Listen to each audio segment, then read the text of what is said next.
visited Poisson. Maybe we should head over and have a look around.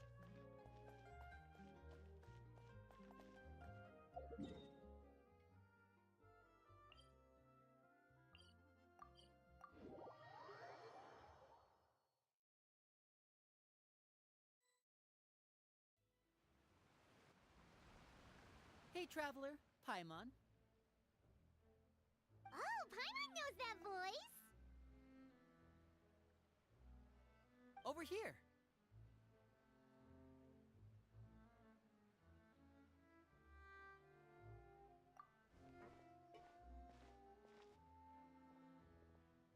To borrow one of the more popular turns of phrase at the moment, this appears to be quite the fated reunion.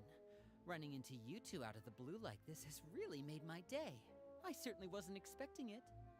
You can say that again. What brings you to Poisson? Wait, Paimon's got it! You must be here for one of your magic shows, right?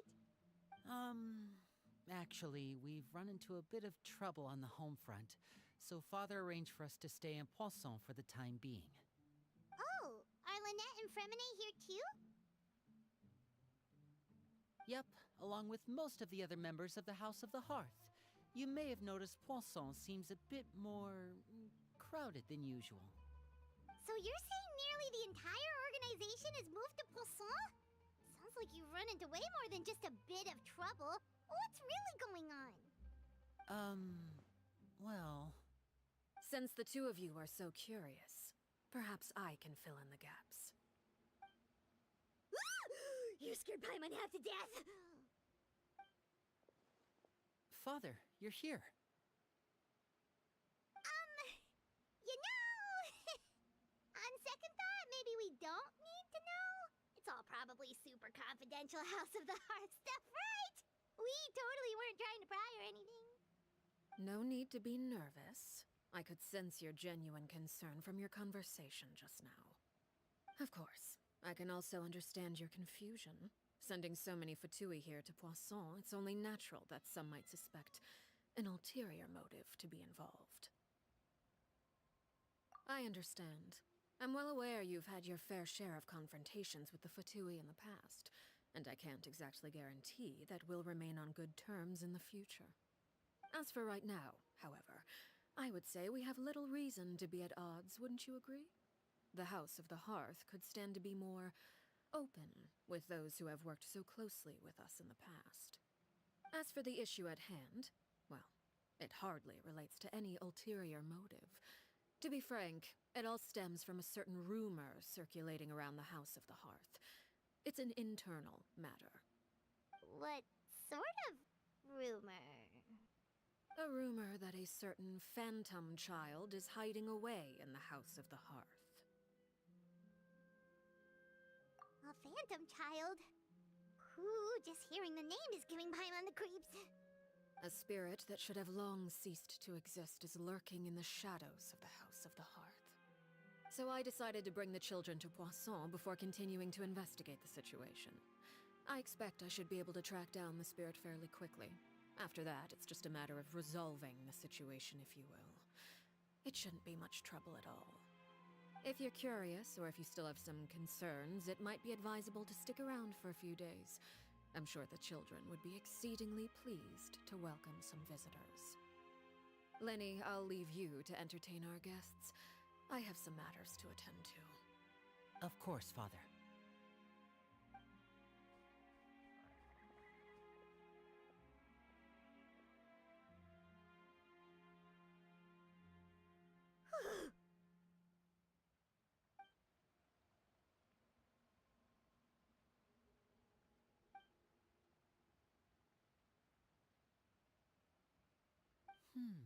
It has long been a dream of mine to invite you to our home and introduce you to my other siblings. You're quite well known in the organization already. A lot of people have been talking about you, especially after everything with the prophecy. If you're willing, why don't you stay a while and have a little chat with us? Alright. We don't have anything else to do right now anyway. But let's be clear, we're just gonna be there as guests, okay? Don't get any funny... Oh, wait a second. we're your guests, that probably means we'll be treated to lots of yummy food, right? Of course. During our stay in Poisson, we've been helping out the locals with some fishing. We bring in quite the bounty every day. In fact, today is the perfect chance for me to show you what I can do in the kitchen. Let's go. I'll take you to where we're staying.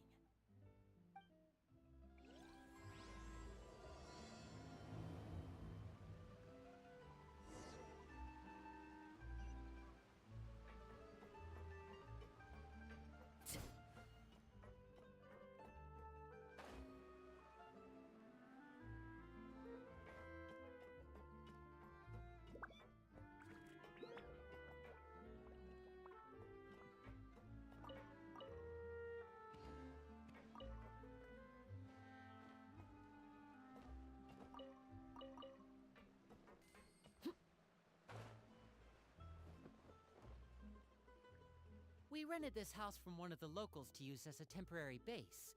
I'll come back later and tidy up a bit. After that, it should be all ready for you to stay in tonight. Awesome, thanks! So, where are we off to now? Well, when I happened to run into you two earlier, I was actually in the middle of distributing some supplies. With this many people staying in Poisson, we have to bring in outside supplies every now and then. I should probably make sure the rest of these provisions get delivered. Otherwise, people might start to get antsy. Okay, we'll come with. There are all sorts of rumors about your organization floating around out there. Paimon's not sure if she could even take a wild guess as to what's true and what's not. But now that we finally have the chance to see a day in the life of the house, we can take a good look at how you operate. Well, you're more than welcome to come along. Just follow me.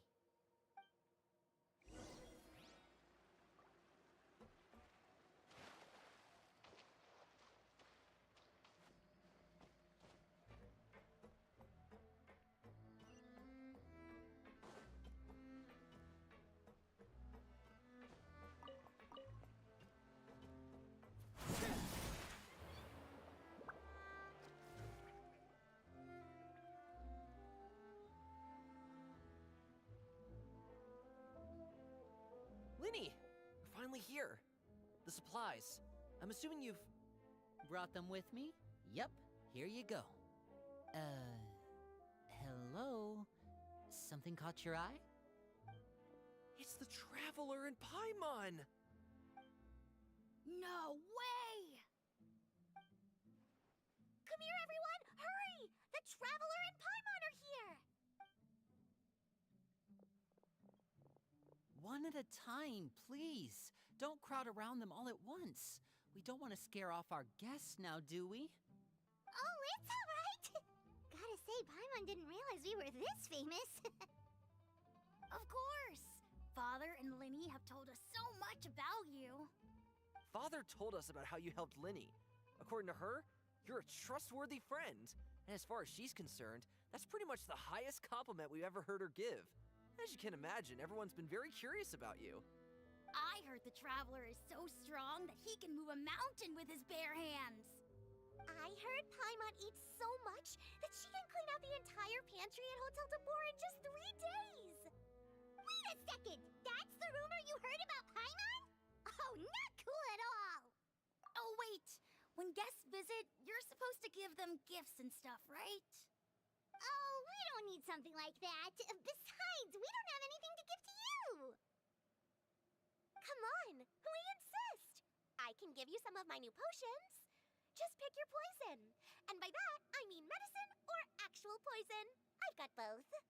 Huh? Or maybe Shaplo can teach you guys about stealth. He's super good at it. He's never been caught. Ah, now that's not a bad idea. I know you usually prefer to fight head-on, but it never hurts to expand your bag of tricks, right?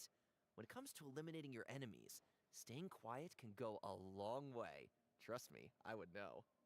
I was poisoned not too long ago, and I'm still dealing with the after effects. So I'm not quite as good as I was before, but I can still give you some pointers. Wait, when you said gifts, Paimon didn't think you meant poison and stealth tactics. But those are the best things we can give you. You don't like them? Ooh, how about this? Tell me the name of someone who really annoys you, and we'll teach him a lesson for you. All right, Fold, Selwar. I think that's enough suggestions for now. When it comes to being a good host, it's the thought that counts. You don't need a physical gift to make our guests happy. In fact, pestering them with suggestion after suggestion might make them more annoyed than anything. I would say your enthusiasm has certainly gotten across. Really? Awesome! It's been so long since we've had guests to play with. If there's anything you need, just let us know. Yeah, especially if it's poison or something. I've got all sorts of potions for that. Well, we'll talk to you all later. We've still got supplies to distribute. All right, see you later.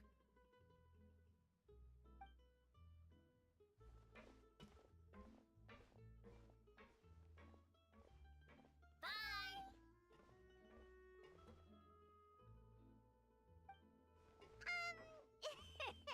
Lenny, about all that poison and stealth tactics talk just now. Scared you, did it? That kind of talk comes with being part of the House of the Hearth. When Foltz was really young, he strangled all of his family pets, just out of curiosity. He was labeled a dangerous problem child and was abandoned by his family. Elwar has an unnatural obsession with potions.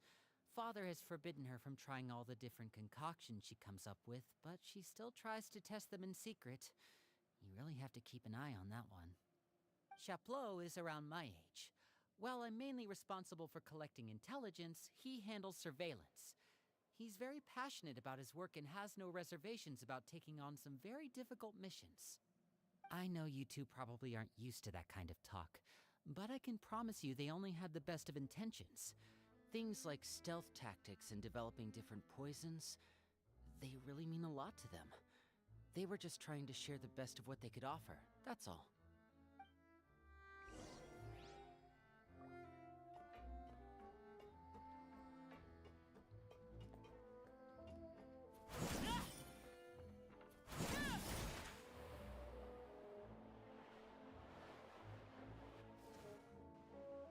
Filio, supplies are here. Thanks. And who are these two? Outsiders? Allow me to introduce you. This is the Traveler and Paimon. Oh, you're the famous duo I've been hearing so much about. It's nice to meet you. I heard you've traveled to all sorts of places. Is that true? Of course! We're making our way all across to that! Oh, good for you. You must be pretty familiar with Fontaine by now, then. Have you seen the new opera that started running recently? I think it's called... The 4,000 Thieves? Oh, this is the first we've heard of it. It seems like it's going to be fantastic. From what I've been able to tell from the posters, anyway. You should definitely check it out if you have the time. Oh, and there's The Blind Maiden, too. That one is supposed to have audience interaction. Seems pretty interesting. After this mission is over, I think I'll go get a manicure. Oh, maybe I should dye my hair. Wonder how much it'll cost. Is it just Paimon, or do these two seem much easier to get along with than the others? Looks like the House of the Hearth has some normal members after all. I heard that. Oh! Oops. I'm guessing you're referring to Foltz and the others? Yeah, we're definitely not all like them. I bet those crazies are practically foaming at the mouth right now. I'm sure they just can't wait to get back to Snezhnaya to carry out the plan. That's enough, Filio. Don't talk about family members behind their back, right? Whatever. Let's go. Guess this is goodbye then. If you ever have some time, we should go see the opera together.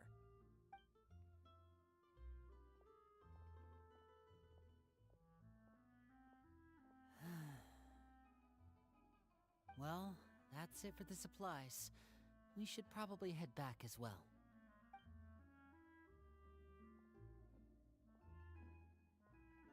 Well, they didn't seem too happy with each other.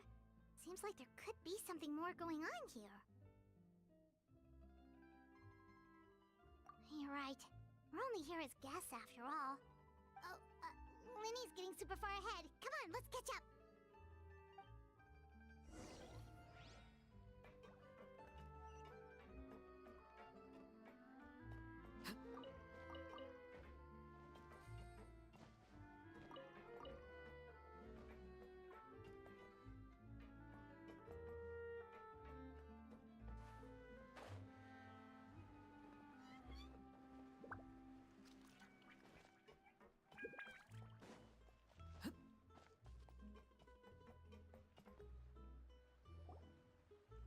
So, what do you think of the members you've met so far? Well, Father is always encouraging us to be strong-willed and independent. So if there's one thing we've got, it's people who aren't afraid to speak their mind. Well, I should probably get cooking. Of course! Then let's head out and... Uh-huh? Fremine, what are you doing here? Well, Hey, nice to see you again! Oh, you too. I heard you're here as guests of House of the Hearth. Welcome. We were just going to make some food. Why don't you come along? I could use some help in the kitchen, and I seem to remember you mentioning you wanted to make seafood soup for the traveler in Paimon. Seafood soup? Oh, Paimon's drooling already. Were you looking for something just now, Fremine? Maybe I can help. It's nothing. I just wanted to see if there were any extra supplies. Yeah, we've got some left over. What do you need? Some food and water, and some clean cloth, if possible. No problem. Give me a second here.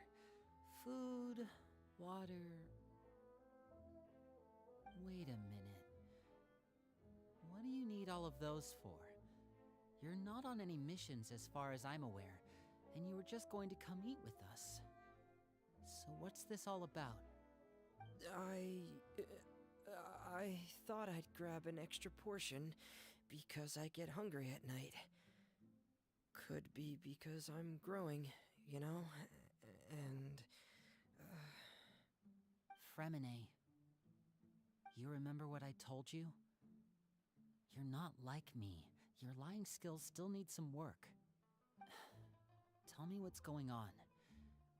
Is it really bad enough that you have to keep it from your own brother? Maybe it'll be better if we gave them some space. Huh.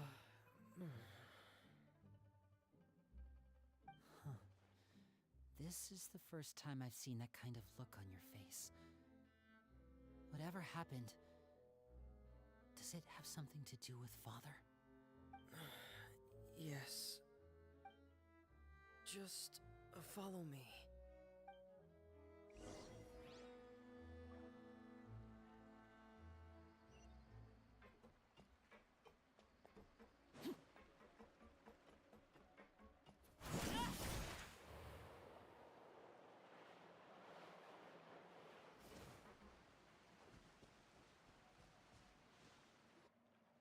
You're back!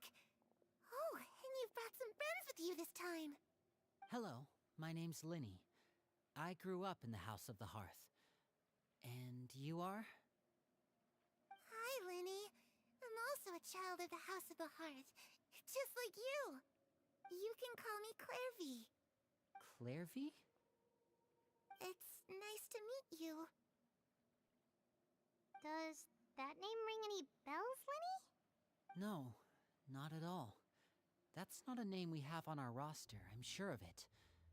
What I'm not sure of, though, is how she managed to sneak in. She must be the phantom child Father's been searching for. From the looks of it, I'm guessing you were the one that found her, Fremine. You, haven't told Father, have you? No, I haven't told anyone. I've just been keeping her hidden. For how long? About half a month now. So ever since we got to Poisson, then. Do you have any idea what you're doing? I know what I'm doing.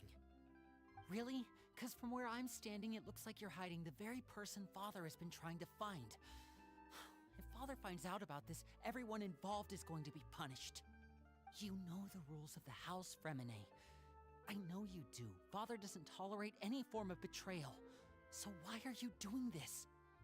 I've thought it through. And I just can't hand her over like that. Linny, don't you remember last year? Sheplo nearly died after getting poisoned during that one mission.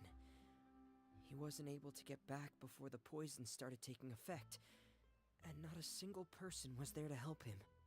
That night, while I was sleeping, I heard a voice telling me to go save him. I opened my eyes, but I couldn't find the source of the voice. I thought maybe I was just hearing things, but I went to look for him anyway. Luckily, I got there with enough time to save his life. That feeling of being haunted, of hearing voices, it's happened many times in the House of the Hearth. I'm sure you've noticed. So what you're saying is, that was her? She was the one who spoke to you that night? Unless there are other spirits roaming around the House of the Hearth, I don't think there's any other possibility. If Clairvy were our enemy, it wouldn't matter whether she was a spirit or an actual child.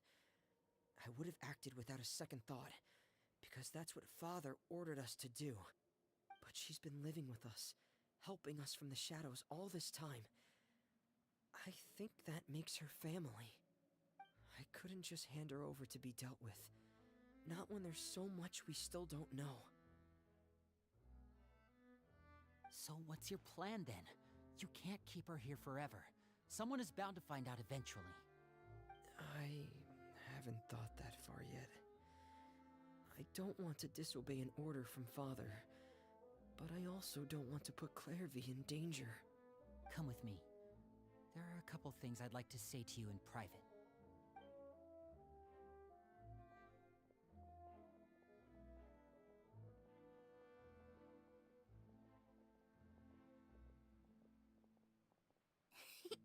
Those two sure care a lot about each other. Well, they got a funny way of showing it. From where Paimon was floating, it sure seemed like they were about to bite each other's heads off. No way! They have a really deep bond. I could tell right away, because I also have a friend like that. I just don't know how long that kind of bond can last. The darkness in the house runs deeper than you can imagine. No one can get out alive. I'm sorry, Linny. I really didn't mean to drag anyone else into this. Oh really? You didn't mean to? 'Cause I for one wish you did. Huh? What do you mean?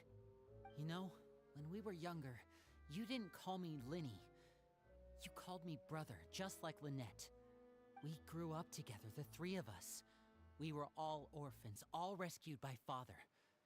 Of all the siblings in the House of the Hearth, I think our bond was the closest. Later on, when you started calling me Linny, I wasn't actually surprised. After all, Lynette and I are related by blood. We've had to depend on each other to survive long before we joined the house. Linny, The darkest and most difficult moments of my life happened before you and I had ever met. I'm sure that's true for you as well. Even so, Fremine, we've stood by each other for all these years now, and to me, that means more than blood. You and Lynette are the most important people in my life. No one can replace you. So I won't let you face anything alone. Not if I can help it. Oh, looks like things are getting kinda heated between Linny and Fremine. Maybe we should go check on them.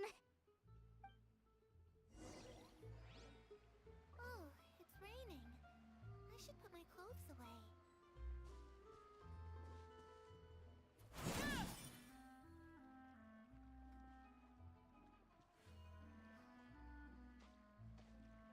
Harry?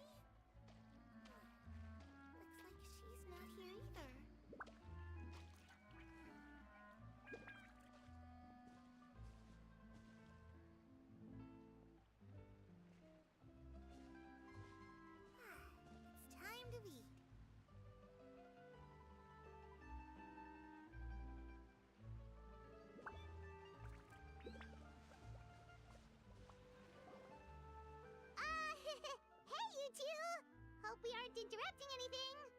Like a fight, or... Oh, wait a minute, Fremine. You're not crying, are you? Is everything alright? Everything's fine. Thanks for asking. Well, we're all friends here, right? We've been through so much together, so if there's anything we can do to help, just say the word. It's just a small family dispute. It's not something our guests should trouble themselves with. In fact, it might be better if your stay ended here.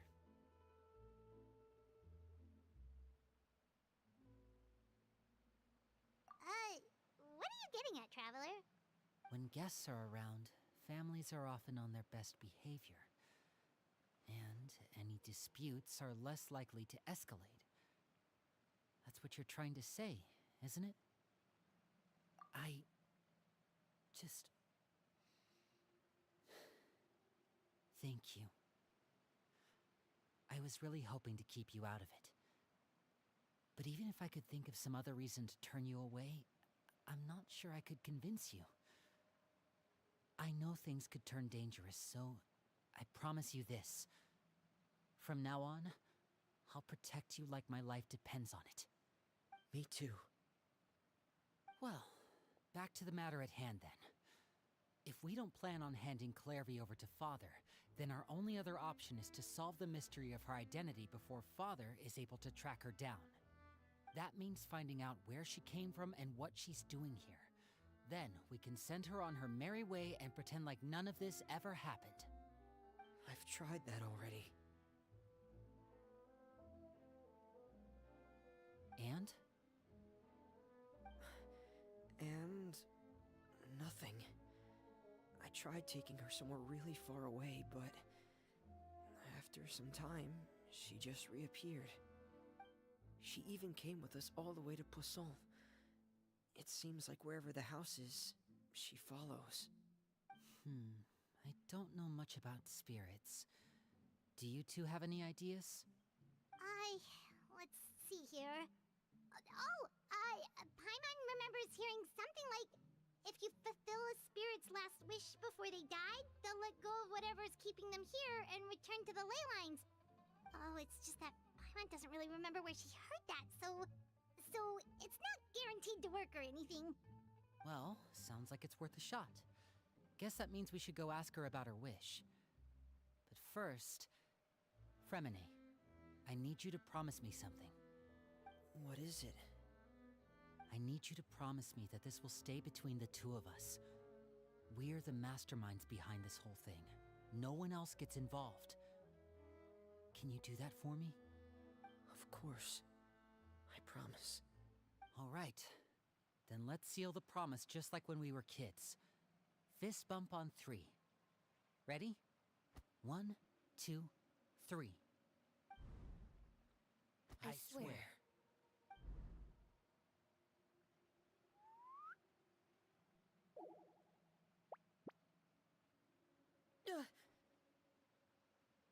Whoa! Lynette! But what a surprise! What brings you here, dear sister? And, when exactly did you get here?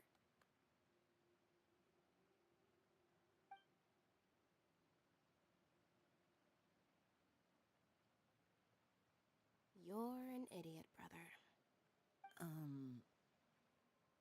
And you too, Fremine.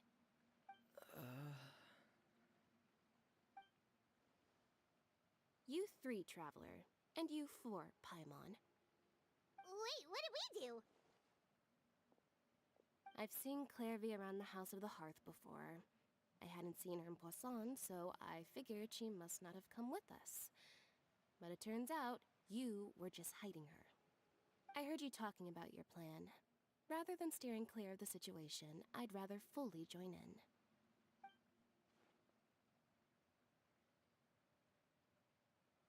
If you don't agree, I'll have no choice but to report everything back to Father. Simple as that. You're not giving us much wiggle room here, Lynette. Well, I guess we're all in this together then. After we talk to Clairvy, we'll figure out our next move. There's no time to lose. Let's go.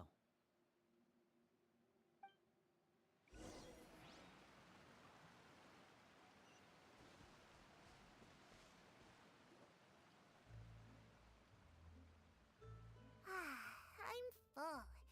Thank you for bringing me this food, you guys. She said she's full, but the food doesn't look like it's even been touched. That's right. Based on what I've been able to observe, it doesn't seem like Clairvy can interact with the physical world at all. Still, when she's presented with food, she'll always linger around it for a good little while. Maybe, in her mind, she really is eating those things. Does she know that she has already passed away? I've tried to ask her, but she didn't answer. My guess is that she's just as confused as we are. Or maybe she couldn't understand the question at all. Clairvy, if you've got some time, I'd like to ask you a few questions. Sure. Oh, another new friend. Hi, I'm Clairvy. Hello. Clairvy, how did you join the House of the Hearth? Huh? Isn't it the same for everybody? The knave brings you here and then you can't leave. It's just that your name, it's not on the roster. And I've never seen you before. The roster? Oh, I get it now. I think there might be some things you don't know about this place. The people in charge, they're not as nice as they look. They say they keep a roster, but it's not complete. There are a lot of people who aren't on it, and never will be.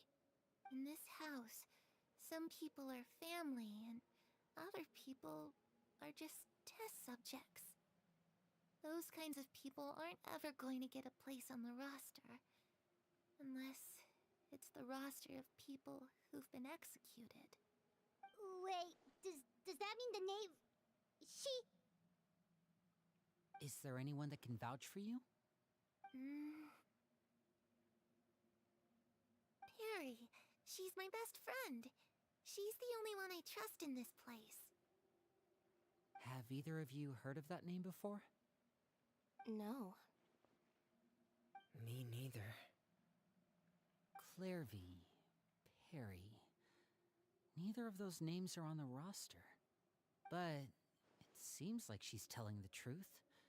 Either that, or this kid's already got a bag of tricks bigger than mine. Maybe we should try a different approach. Clairvy, do you have a wish? A wish? It can be anything you want. Just imagine. It's your birthday, you're blowing out the candles, and your wish is...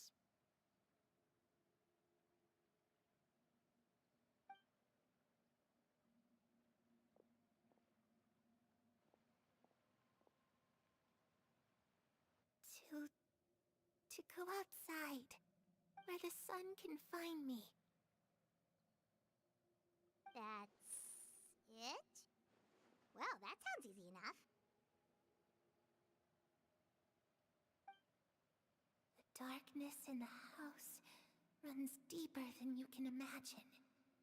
No one can get out alive.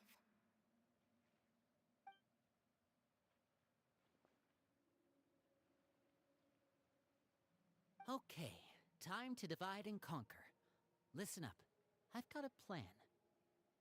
I'll try and find a way to use basic illusory magic to take Clairvy outside and bring her somewhere with sunlight. Lynette, try and find the list of executions that Clairvy was talking about, and see if her name is on it. Fremine, you stay in Poisson. We can't be the only ones who've had run-ins with Clairvy. I need you to collect intel on everything she's said and done. Understood. I'll try my best. What about us? What should we do? I really appreciate your willingness to help, but this is a family matter. I don't want to drag you in too deep, It's too risky. Let me think. Since Father considers you to be guests, maybe you could stick by her side for a little while. You don't need to do anything except keep up some nice, casual conversation. Ah, Paimon gets it. You want us to distract her. I'll give you a magic bird. If Father suspects something, all you need to do is release it when she's not looking, and it'll alert me that something's wrong. Of course, that's only as a last resort. If Father doesn't seem to notice us, there's no need to make contact. We'll reconvene here tonight after all's said and done. If the worst-case scenario happens and we're discovered, just tell Father everything. We're not going to let our guests get punished for our own actions. That's where we draw the line. You too. Okay, this is where we part. Father should be at the beach nearby.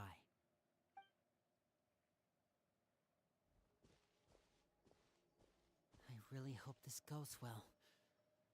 No, it has to go well. That's the only way this can get resolved.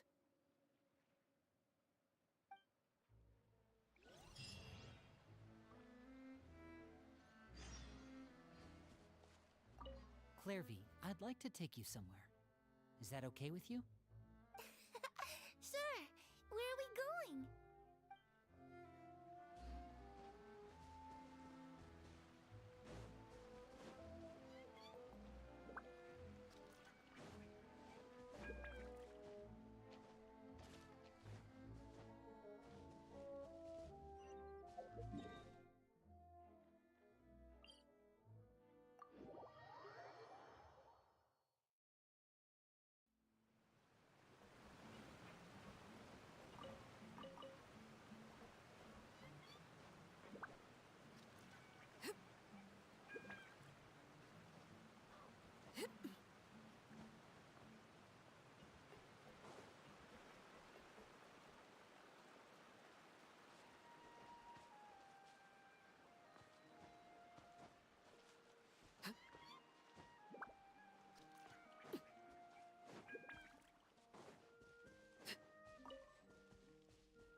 It's the knave!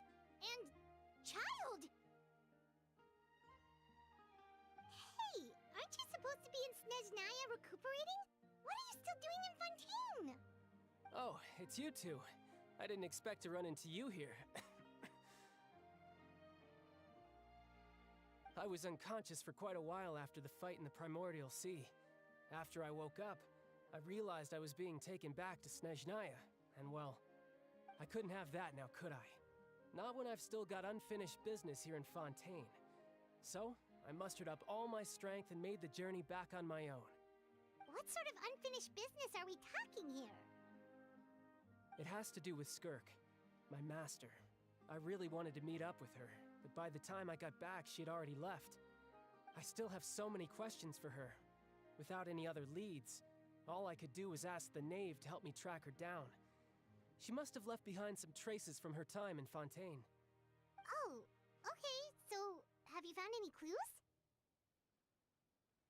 Unfortunately, no. While the House of the Hearth is adept at collecting all manner of intelligence, certain existences can still manage to escape our purview.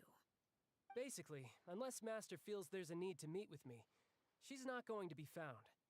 But that problem has an easy fix. I just need to become stronger, and then... Paimon thinks you should focus on getting better first.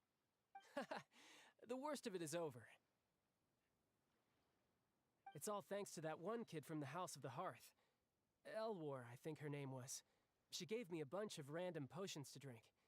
They didn't go down easy, let me tell you. Pain and chills all over. But they really did help speed up my recovery. And that's good, because it looks like I really do have to head back this time. The old man's been putting the pressure on me.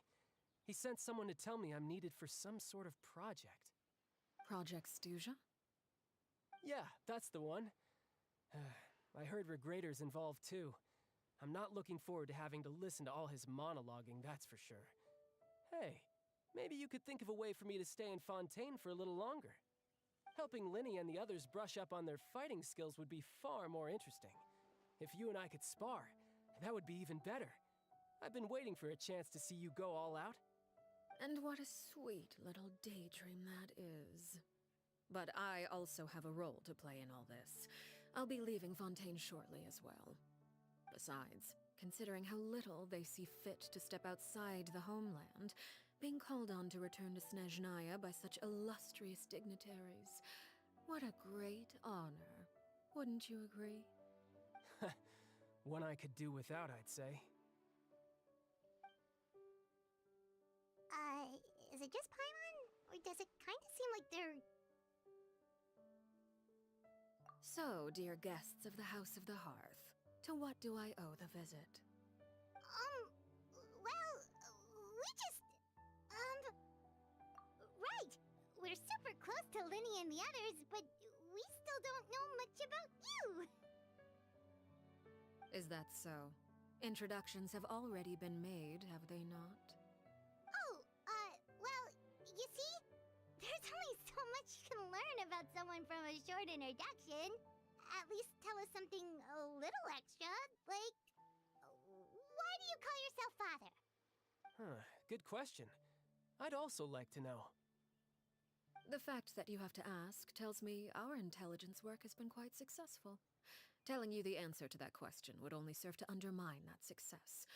And we can't have that, now can we? Spoken like a true diplomat. That was some expert sidestepping right there. Well, if there's nothing else, I think I'll take my leave. I still have a small matter to resolve at home. Wait, don't go!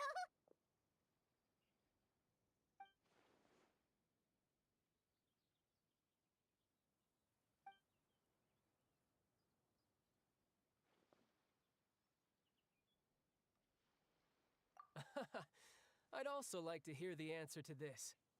I've met some of the members of your organization, and they all seemed like really good kids. They actually reminded me of Tonya and Tusser. Which, by the way, if you ever betray them, I'm just letting you know, I won't let you off easy. And why would I betray them? Well, you've already betrayed the House of the Hearth once, haven't you? At least, that's what I heard.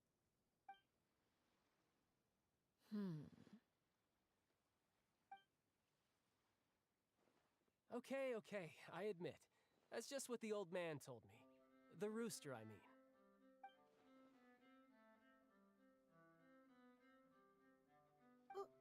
Wait, did you really do something bad to those kids? Never mind what I've done. I'm more curious as to what the mighty rooster had to say. Care to enlighten me? Well, nothing much. Just some stuff about you taking out many other members of the House of the Hearth, and even going so far to attack your own family. I see. Oh, based on your reaction, I'm guessing it's all a bunch of lies. Hardly. I don't appreciate his particular turns of phrase, but I suppose he didn't say anything untrue. Although, it would be more accurate to say that there is a certain level of prejudice involved, but I don't intend to clear that up just yet. Prejudice has a funny way of concealing the real truth behind certain things, an attribute that I find to be quite advantageous. Call yourself a Fontainian, for example, and people will assume all sorts of things, when the real truth is that this is simply the land where I was raised. Huh? You're not actually from Fontaine? But then why did you try to help out with the prophecy and everything? I was trying to protect the children born in Fontaine. Claiming that I myself was a Fontainian simply made it easier to operate. People would hardly suspect a fellow Fontainian of having any ulterior motives. Who wouldn't want to save their homeland after all? The primordial sea wouldn't have any effect on me, but it would have caused great harm to the House of the Hearth. Well, you wanted extra information, didn't you? There you go. I hope that satisfied your curiosity.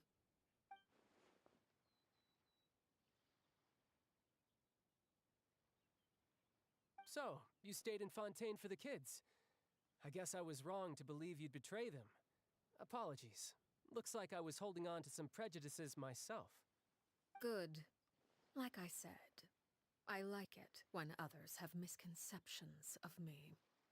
Actually, while I was recuperating at the House of the Hearth, there was something else that really caught my attention. I heard that members always resolve disputes and arguments with a friendly spar, and the loser has to back down. Seems pretty cool if you ask me. Would also give them plenty of opportunities to hone their skills. Well, that's only a recent development. In the past, such spars weren't nearly so friendly. The losing party would lose everything, including their life. They were that high stakes? Whew, at least that's not a thing anymore. Well, the current atmosphere's not half bad. I'm a bit jealous, actually. You've got so many family members around you, and you even get to live with them. Having a lot of family around means dealing with a considerable amount of bickering and scheming. Once Tonya and Tusser enter their rebellious phase, I'm sure you'll understand. Just imagine. Tusser becomes obsessed with plucking out strands from the rooster's mustache, or Tonya decides to dye her hair 42 different colors. Okay, okay. I get the picture.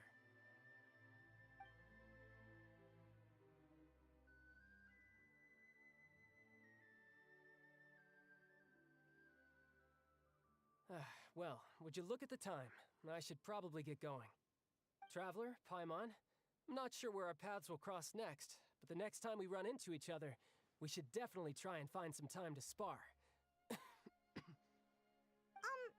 Again, maybe this is a conversation we can have when you look less like you're gonna keel over.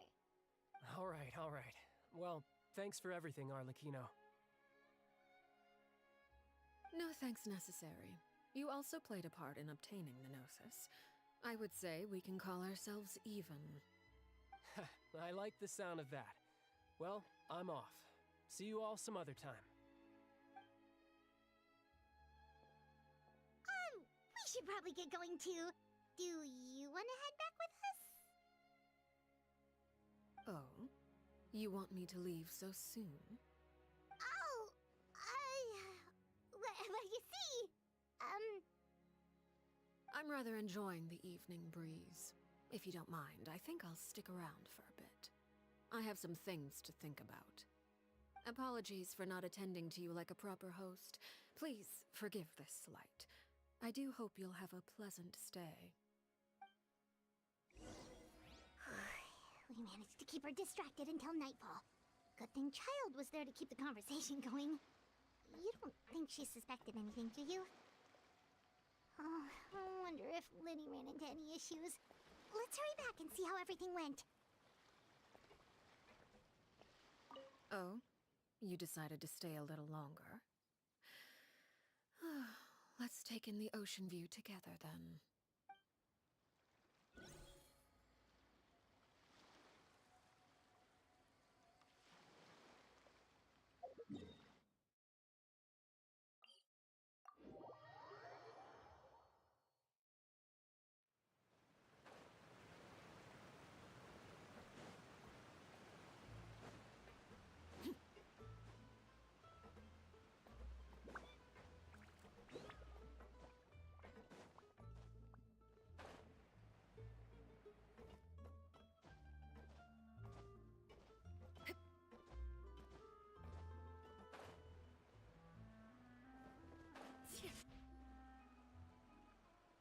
Linny, how did everything go? Well, long story short, we ran into a small issue. Clairvy can't go into the sunlight. Everything was fine at first. She followed me up to the surface just like I told her.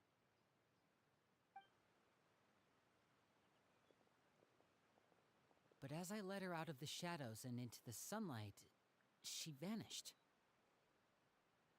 I turned around and there she was, standing at the edge of the shadows, silently watching me.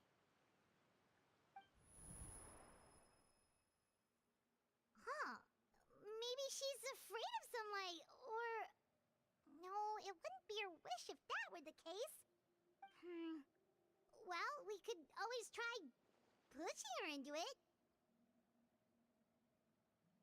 Oh, true. I've pretty much tried it all already. Nothing worked.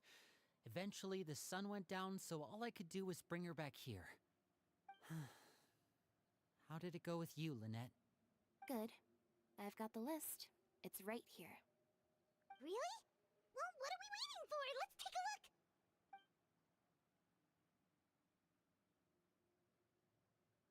Oh, that's a lot of pages. Oh, it's gonna take forever to get through it all. We can each take a section. Here. La Pouillade, L'Endroit, Chambert, Horaire.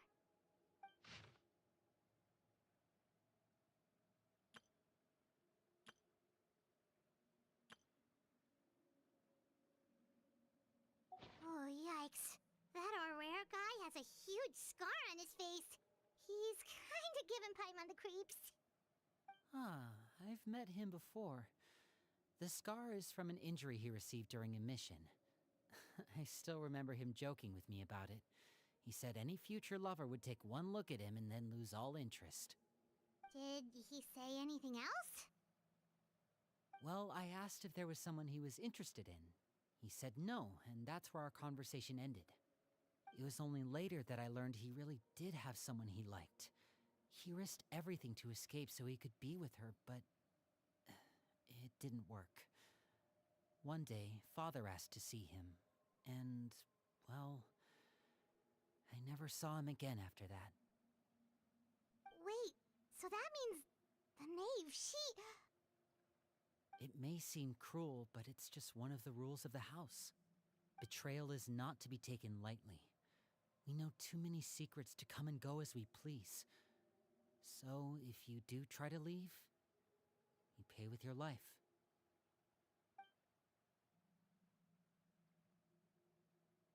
Her name's not here, huh? Well, that's not too surprising. It doesn't seem like this list is complete. It only contains records dating back around 5 years. Let's shift our attention then. Fremine, were you able to find anything out? Fremine. Sorry. I was thinking about something. I managed to talk to quite a few people, but I couldn't help but notice that the atmosphere in the house was a little strange. Strange. Yeah, I mean, I know there have been arguments in the past, times when people haven't gotten along. Chaplot and Filiol are a good example of that. Oh, those are two of the people that we met while delivering supplies. Paimon can see how they might not get along. They had very different vibes, and their, interests seem to be pretty different as well. That's to be expected, actually. Father brought us all here, shared her knowledge with us, taught us how to fight. That's one thing we all share. But that's also where the similarities end. Not all of us feel the same desire to stay here. As members of the House of the Hearth, we're also considered part of the Fatui. And to a lot of people, that's an identity they never asked for. Certain members get older and realize they want something else for themselves. But considering the rules of the house, most people would never say that out loud. People like Chaplot and Foltz are loyal to Father and her vision. They're proud to be part of the Fatui. Filiol and Nantoy, on the other hand, well, they aren't quite as enthusiastic. These kinds of conflicts have always been there. It's not like Father is in the dark about any of this. Well, that's true. But it just feels like things have gotten worse lately. Filiol and the others, it seemed like they were meeting in secret to talk about something. I can't say for sure, but I think they've met Clairvy. You think she's been inciting them to act out? No, not exactly. But I wouldn't be surprised if she said something to them about The darkness in the house, and how deep it runs. She's told me about it before. Experiments being run on children. People being used as pawns on the battlefield without so much as the strength to survive. And they just believed all that? Without any evidence? Clairvy's words probably gave them the excuse they were looking for. Whether they actually believe them to be true is secondary. This is all because of Project Stuja, isn't it? Whoa. Hold on a second. What's this Project Stuja all about, huh? This is the second time it's come up now. Sorry, but I'm not sure of the details either. I only know what Father has told us, which is that it's something the Rooster and Regrader have been working on together. Apparently, it has to do with the Fatui's strategic plan for the future. Because the House of the Hearth was so successful in obtaining the Gnosis, we now have the honor of playing a key role in Project Stuja. Wait, but isn't that a good thing? Key role is just another way of saying dangerous role. To us, the whole thing is an inconvenience. Father thinks so too, but she's in no position to refuse. Their plan isn't exactly unreasonable, and they've been funneling the house a lot of funding. It's just that we'll lose a lot of members in the process. Participating in the plan, it's an honor in name only. What they're really trying to do is subdue us. The existence of an intelligence organization outside their control makes them feel uneasy.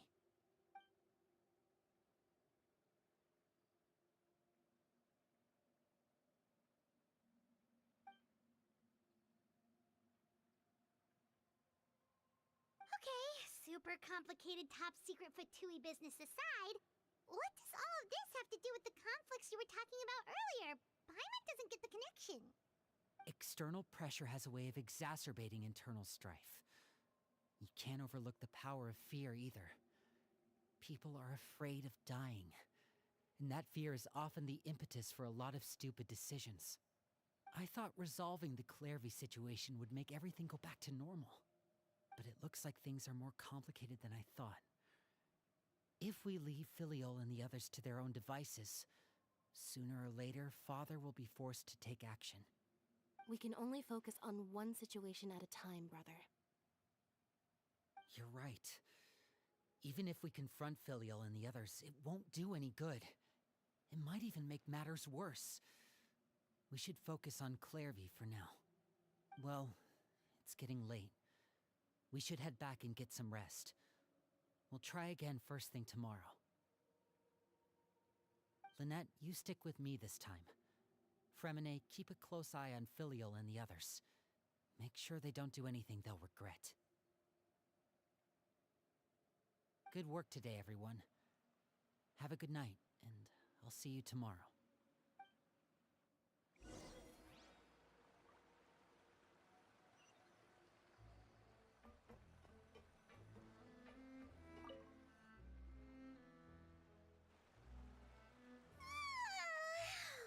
I'm always looking forward to an early night, but she can't sleep at all. Hey, you don't think the knave will be too angry with Linny and everyone if she finds out about all this, do you? She's even scary when she smiles. If she were to actually get angry... Ooh, you have to protect Paimon if that happens, okay, Traveler? Trust is effort, Traveler. Look! Look over there! Quick! Let's catch up with her before anyone sees!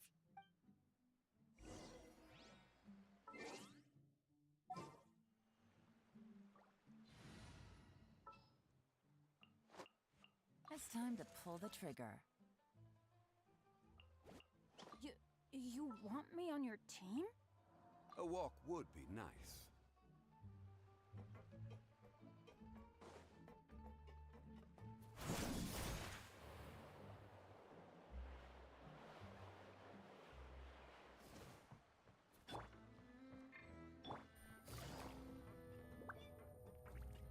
Over there!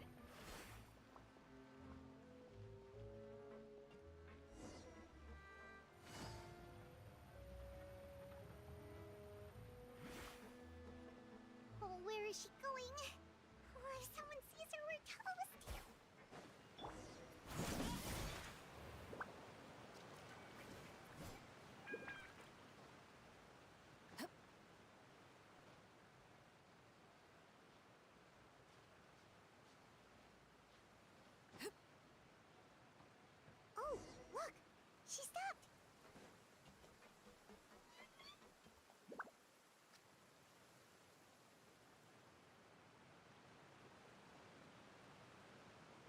Clairvy! Shh. I opened the window while no one was looking. Look how pretty the outside is. If only I could have more than this. You probably think I'm being silly, huh? All this hopeless resisting? It's better to dream of what I could have than try to make it a reality, right? Please, help us get on the same page here, Clary. We need you to tell us what you know. Can you do that? Sure. Although, after you hear all this, I think you might regret that decision. Everyone in this family is nothing more than a tool. Something to be used and exploited. We're all expendable. Including me. As long as you're useful, you get to stick around. Lose your value. You're handed over to the doctor, experimented on, and given a fate worse than death.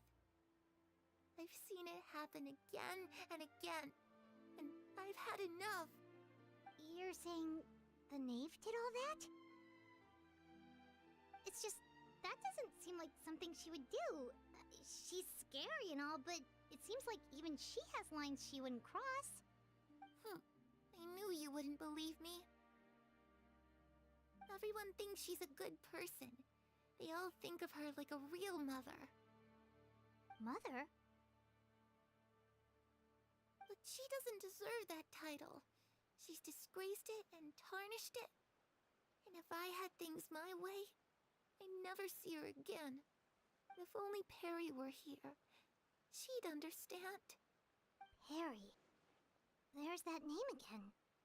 Also, Paimon's getting a strange feeling. It almost feels like she's not really here with us. Paimon can't tell if she's actually talking to us or if she's mistaken us for someone else.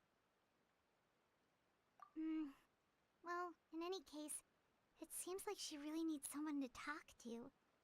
We should keep her company for a little longer. She looks so young. But it seems like she's been through a lot. It's getting windy. I should close the window. Ooh, look at the moon. Isn't it pretty? Hey, wanna hear a secret? I heard that if you look up at the night sky in Snezhnaya, you can see the aurora. It's supposed to be super pretty. Even prettier than the moon tonight. Perry and I promised each other that once we're older, we're gonna go see it together. But I can't find her. I'm worried she's all soupin. No, that wouldn't happen to her. She's special. Mother likes her a lot. I should really go talk to Mother, but we just fought. She doesn't want to see me, and I'm too scared to face her. What should I do?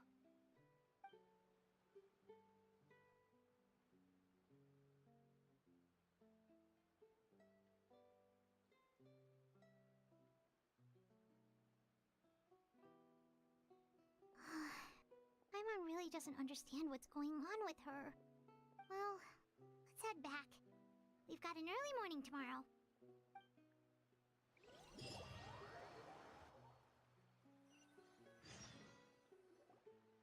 All right, looks like we're all here. Let's go ahead with the plan. Oh? What is it? What makes you ask that? Well, we kinda ran into Clairvy last night, and that's what she told us. We met the doctor back in Sumeru. He's super dangerous, and he's done all sorts of bad things. It's possible that Father and the doctor have had certain dealings, but I don't think Father would work with him. We're not really on the same side, so there's not a lot of trust between them. That doesn't exactly set the stage for a successful partnership. I did hear, though, that when Father first became a Harbinger, the doctor offered to work with the House of the Hearth. Father rejected most of his proposals, except for one. It had to do with some sort of secret experiment. secret experiment? Could that be what Clairvy was talking about? I don't think so. I don't know any details about the experiment itself, but I do know it's an entirely independent operation. The doctor only proposed a direction for the research. That was the extent of his involvement. I still don't think that counts as working together. The details of the experiment are confidential, but complete records are kept on all participants. That doesn't seem to be the case with the situation Clairvy referred to. I know you don't agree with some of the Fatui's methods, and I'm not asking you to. But I am asking you to trust us on this. The House of the Hearth has its own principles. There are certain lines we're not willing to cross. Alright, that's good to hear at least. Clairvy seems to think the knave and the doctor worked together to do something horrible. If that turned out to be true, Paimon doesn't know how he would even face you guys. It's just that it doesn't seem like Clairvy is lying either. The easiest thing to do would be just ask the knave directly, but Paimon doesn't think she'd tell us. Father didn't come back last night. She's probably still near the shore. We'll be counting on you to distract her. Lynette, you're with me. Fremine, you know what to do. Be on your guard, everyone. All right, let's get to it.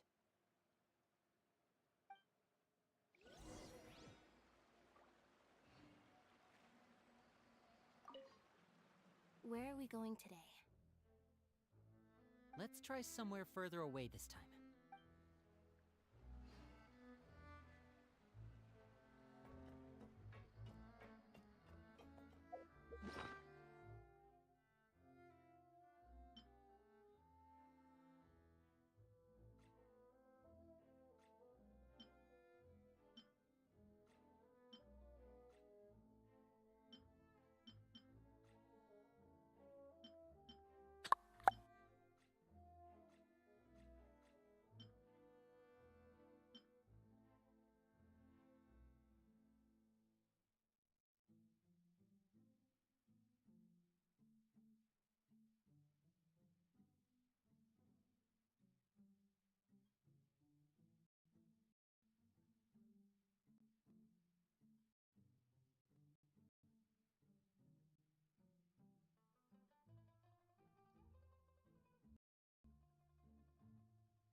Something you wish to report? Go on. You have my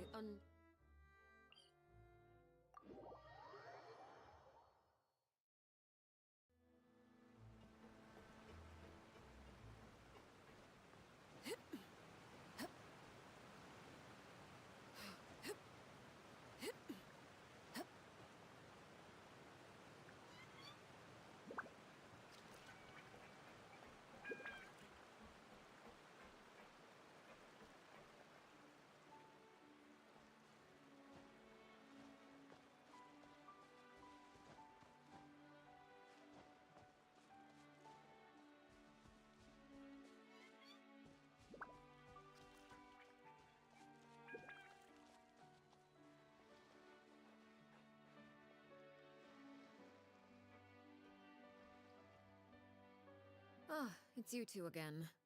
I must say, you look a bit pale. Did you have trouble sleeping last night? A little.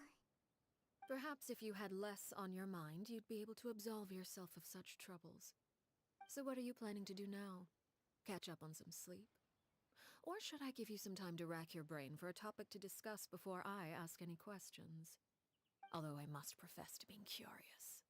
Without Child here, how do you plan on distracting me? Us? Distract you? A good one. But no, we were just here for a chat. Looks like you could have used some extra time to think. No matter. If you don't have any other plans, why don't you accompany me somewhere? Don't worry. I'll be sure to steer clear of any scheming children. The ocean breeze is sure nice today. Children always think they can hide things from the grown-ups. But nothing gets past me. Least of all a little scheming. I think I'll let them have at it for a little longer. I can be very patient. Well, I'll leave you to think things over. If you're so inclined, meet me outside the Palais Mermonia. Good things come to children who do as they're told. So I do hope you decide to tag along, if only for your friends' sakes. What should we do? She clearly knows about everything we've been doing, and Paimon doesn't think it'd be a stretch to say she was threatening us just now.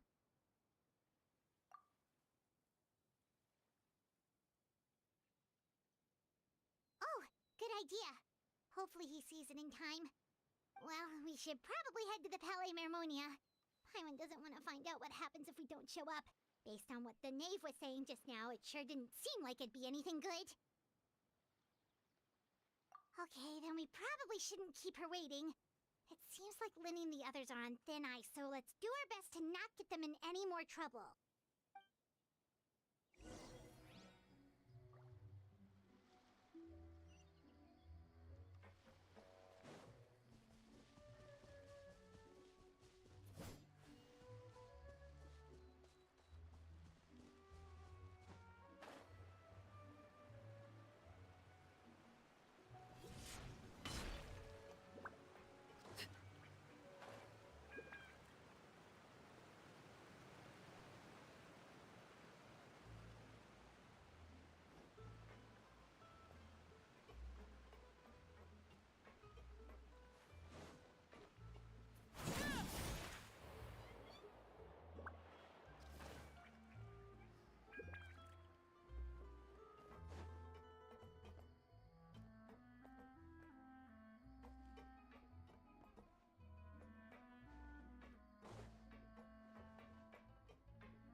Seeing as we still have some time before my meeting, we might as well enjoy some pleasant conversation while we wait. I'm glad to see you get along with my children. Being surrounded by good companions is necessary for a child's development. You're not planning on doing anything to them, are you? I assume you're referring to Lenny, Lynette, and Fremine. Although, there's that situation with Filial and Nentoy as well. It appears quite a few people have been acting out lately. No matter. I'm not one to discriminate. All those who betray the house meet the same fate. There are no exceptions. Does that mean you're going to kill them? Oh, are you here to beg for their lives? I'm sorry to disappoint, but the rules of the house change for no one. In my organization, everyone is responsible for their own actions. But don't you care about them at all? They really respect you. They even call you father. You must feel something for them. Any organization in which feelings come before principles is one destined for ruin. The House of the Hearth is hardly an exception. You could say our principles are more stringent than most. Perhaps I can offer you this consolation at least. As our guests, you two will not be held accountable along with them. I would imagine Linny, Lynette, and Fremine will be able to keep their lives. As for Filion and Toy and the others, I'm afraid there's little I can do. They can try to escape, but once you know our secrets, there's no getting out alive. But that's awful. Ah, you seem concerned.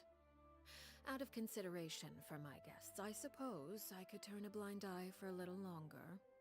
If Linny and the others manage to dispose of Clairvy in the meantime, all evidence of their wrongdoing will be lost. In that case, I could hardly punish them for something I couldn't prove. If their efforts are unsuccessful, on the other hand, all will be held accountable, and the punishment will be severe. Of course. Oh, and here, I believe this belongs to you. Do try and keep better track of it next time. It takes a considerable amount of time to train a bird like this. It would be such a pity if you were to lose it. Permanently. Wait, where did you get that? Well, I'm afraid that's all the time we have to chat. Now, for the matter at hand. I asked you to meet me here because I have business at the Palais Mermonia. It has nothing to do with you, but I think it would be prudent for you to stick by my side for the time being. There will always be time later to run off and tell Linny what you've learned. Well, time to go. Looks like we wrapped things up just in time.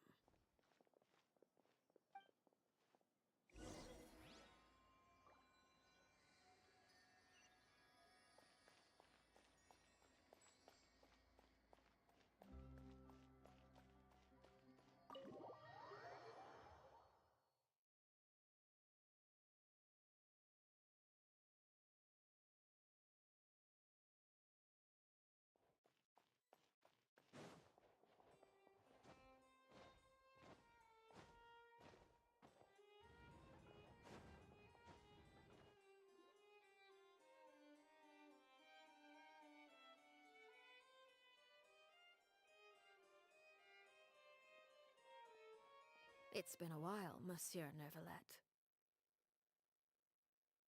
I must say, I wasn't expecting my meeting request to be approved quite so quickly. The Palais Mermonia operates with an efficiency worthy of admiration. It is only right that an esteemed diplomat such as yourself should be afforded the proper level of respect. Although, if I may speak plainly, I must confess that I did not anticipate we would have the occasion to meet again after presenting you with the Gnosis. I see you brought the Traveler and Paimon with you as well. If I may inquire as to the purpose of your visit. I'll be departing Fontaine shortly. There is, however, an outstanding matter that I would like to see resolved before I go. It requires a rather lengthy explanation, I'm afraid. So I took the liberty of explaining everything in this proposal. Please review it at your leisure, Monsieur Neuvillette.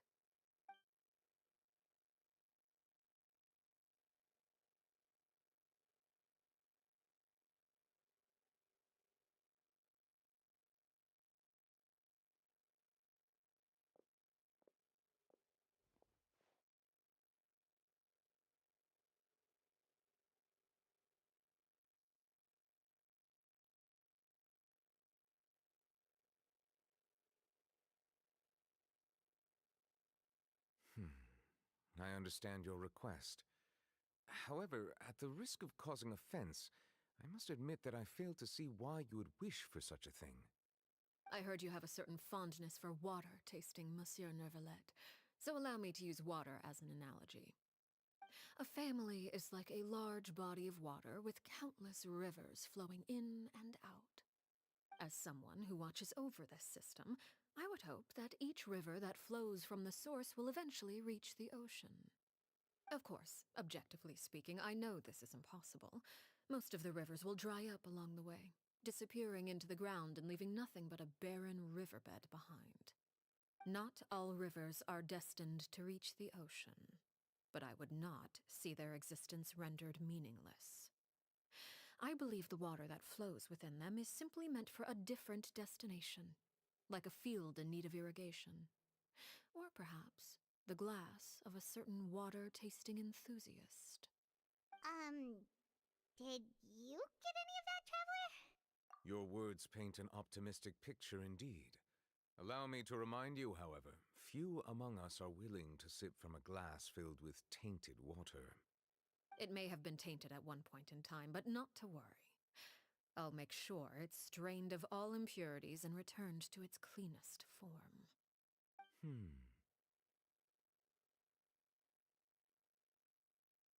I seem to recall there being a transactional aspect to your proposal. Perhaps you could expound on that? If you accept my proposal, Monsieur Neuvillette, I will gradually withdraw my forces from Fontaine. And, unless absolutely necessary, I will no longer carry out any special missions within Fontaine. I presume I can take your words to mean that, in the future, cases similar to the Tartuffe assassination will cease to cross my desk? Tartuffe? Ah, that thief who embezzled funds from all those charities, you mean? My deepest condolences to his family, but without any evidence, I cannot imagine how the House of the Hearth might have been involved in his passing. Of course, if you accept my proposal, Monsieur Neuvillette, I'm sure certain measures could be taken to reduce the frequency of such troubles. You choose your words carefully indeed. In that case, I am inclined to accept your proposal. My thanks for your generosity, Monsieur Neuvillette. Well, with that settled, we should be going now.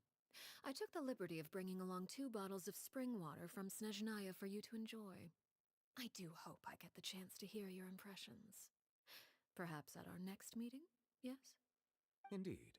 I trust you would not overlook your commitment in the meantime. All right, Traveler Paimon. Time to go.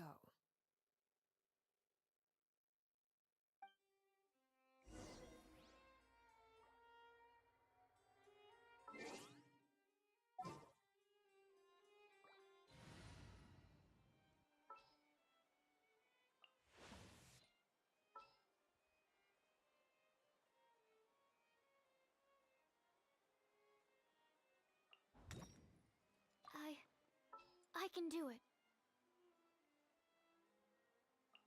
Everything's ready. Let's go! I guess the housework can wait.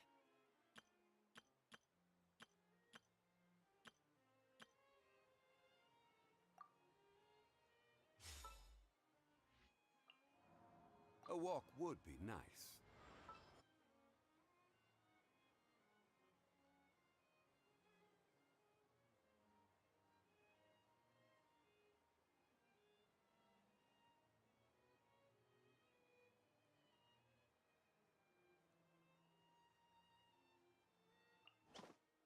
Gonna be epic. I knew you'd miss me.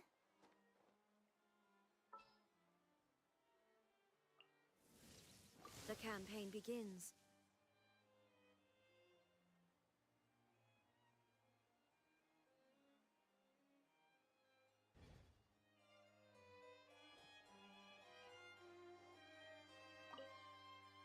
I believe I've told you before that my emotions easily resonate with those of others.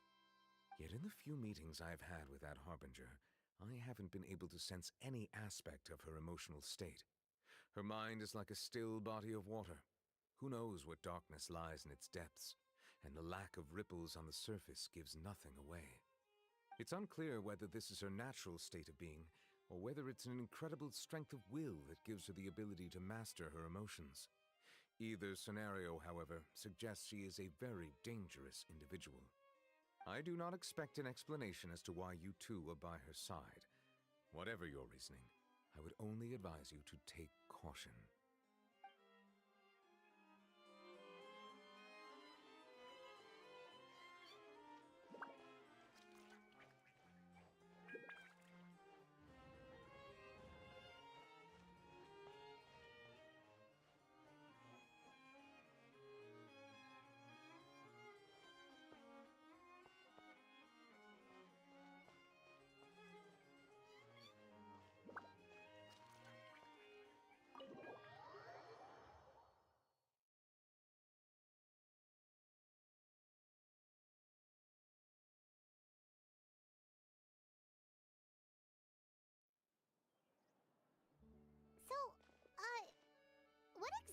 are you talking about back there?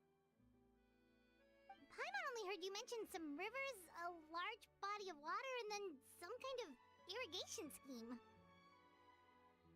You really want to know? I would imagine there might be more pressing concerns at the moment. Winnie, Paimon really hopes everything's going okay.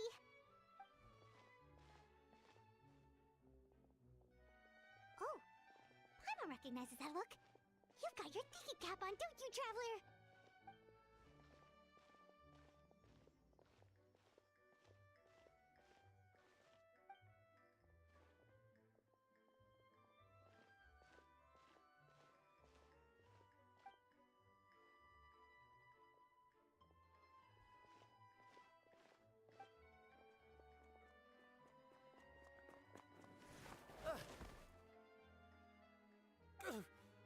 Oh, shoot. Are you alright? Oh, jeez. I'm so sorry. I was so focused on selling these papers, I wasn't looking where I was going. Well, let me make it up to you at least. Here, take this paper. On the house.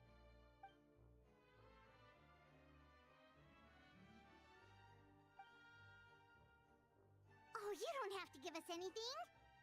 Please, I want to. It's not like I'm short on supply. All the extras will be useless come tomorrow anyway. It's my fault, really. I was just trying to bring home some extra mora for the family, but I bit off more than I can chew. I haven't had many takers today, so I'm still swimming in papers. What's going on here? Nothing much. I just ran into your friend here on accident. I should probably get going, actually, so... Hold on. Of course, I'm happy to compensate you with mora, it's just... I don't have any on me at the moment. I'll take 3 papers. Here. Your payment. Oh! Thank you for your patronage. May the Archons bless you with good fortune. If only I had the chance to run into such generous customers every day. I should probably just take on a smaller inventory though, right? I'm getting married soon, so sometimes it's hard to not get ahead of myself. Anyway, I should head out. Goodbye! Well, now that my affairs are settled, we should take the boat back to Poisson. We've even acquired some light reading to enjoy along the way. Actually, why don't we stick around for a little longer? Paimon just realized how hungry she is. She can't head back to Poisson on an empty stomach.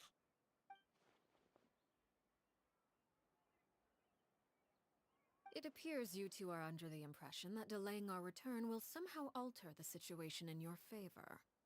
I'm sorry to ruin your fantasy, but your efforts are meaningless. That being said, I could be persuaded to give Linny some extra time. I just have one condition. If you agree to my request, I'll even answer some of your questions. You're quite curious about Clairvy, are you not? And my relationship to her. Wait, why are you being so generous all of a sudden? You're not gonna ask us to do something bad, are you? You overestimate yourself. You don't have the talent for bad things. Then what can you possibly... The most important consideration in a negotiation is that both sides receive something they want. Demands and threats only get you so far. Wonderful. Here it is. When the time comes, make the choice that you deem most appropriate in the situation, and lend your help to the House of the Hearth. Okay, sounds normal enough. But what do you mean, when the time comes? When is that supposed to be? That is for you to decide. Then we have a deal. Follow me.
Somewhere long forgotten by everyone. It used to be a grand building. Now it's nothing more than a pile of rubble. No one comes here anymore, nor does anyone care about what once happened here. Although, this place does have something to do with the story I'm about to tell you. It was before I became a Harbinger, and before Linny and the others joined the House of the Hearth. Due to certain events, I first killed Clairvy and then her mother. And this is where it all happened. You were the one that killed Clairvy? Patience now. Allow me to explain Clairvy's side of the story first. I'll start from the beginning. Clairvy was 6 years old when she was brought by her mother, Crucibina, to live in the House of the Hearth. From the outside, it seemed like a fairy tale. A thriving family made up of kind adults and friendly children. Crucibina was the knave at that time, and the House of the Hearth was under her control. She was Clairvy's mother by blood, but she was also the mother to all the children in the house. Clairvy was happy here, for a time. But she quickly realized that being part of this family wasn't a fairy tale at all. It was a kind of purgatory. Purgatory? Exactly. The House of the Hearth takes in war orphans from all over Teyvat. But as for how to raise them, that depends entirely on the person in charge. Crucibina came up with a novel idea. She would teach the children to fight, force them to duel each other, and then crown as the king of the house the child who proved themselves most worthy of inheriting her title. It's difficult to estimate the number of children who died or were maimed in the process. There's little I can say about the ones who died. The ones that emerged with permanent injuries, on the other hand, well, they still served a purpose. They would be handed over to the doctor to be experimented on, or sent away on dangerous missions. Nothing more than tools to be used and then discarded. So those were the experiments Clairvy was talking about. But what actually happened to her? You said that Clairvy was Crucibina's daughter, so if Clairvy tried to convince her to stop what she was doing, Crucibina probably would have listened, right? Despite being Clairvy's mother, Crucibina cared little for her daughter. She forced Clairvy to join the House of the Hearth only as a means to demonstrate her own impartiality as a mother, to prove that she treated all her children equally. Clairvy did try to convince her mother to change her ways, but it was to no avail. After her efforts failed, the only other option was to rise up and try to fight back. Unfortunately, the other children had already been thoroughly indoctrinated into the illusion of happiness Crucibina had created.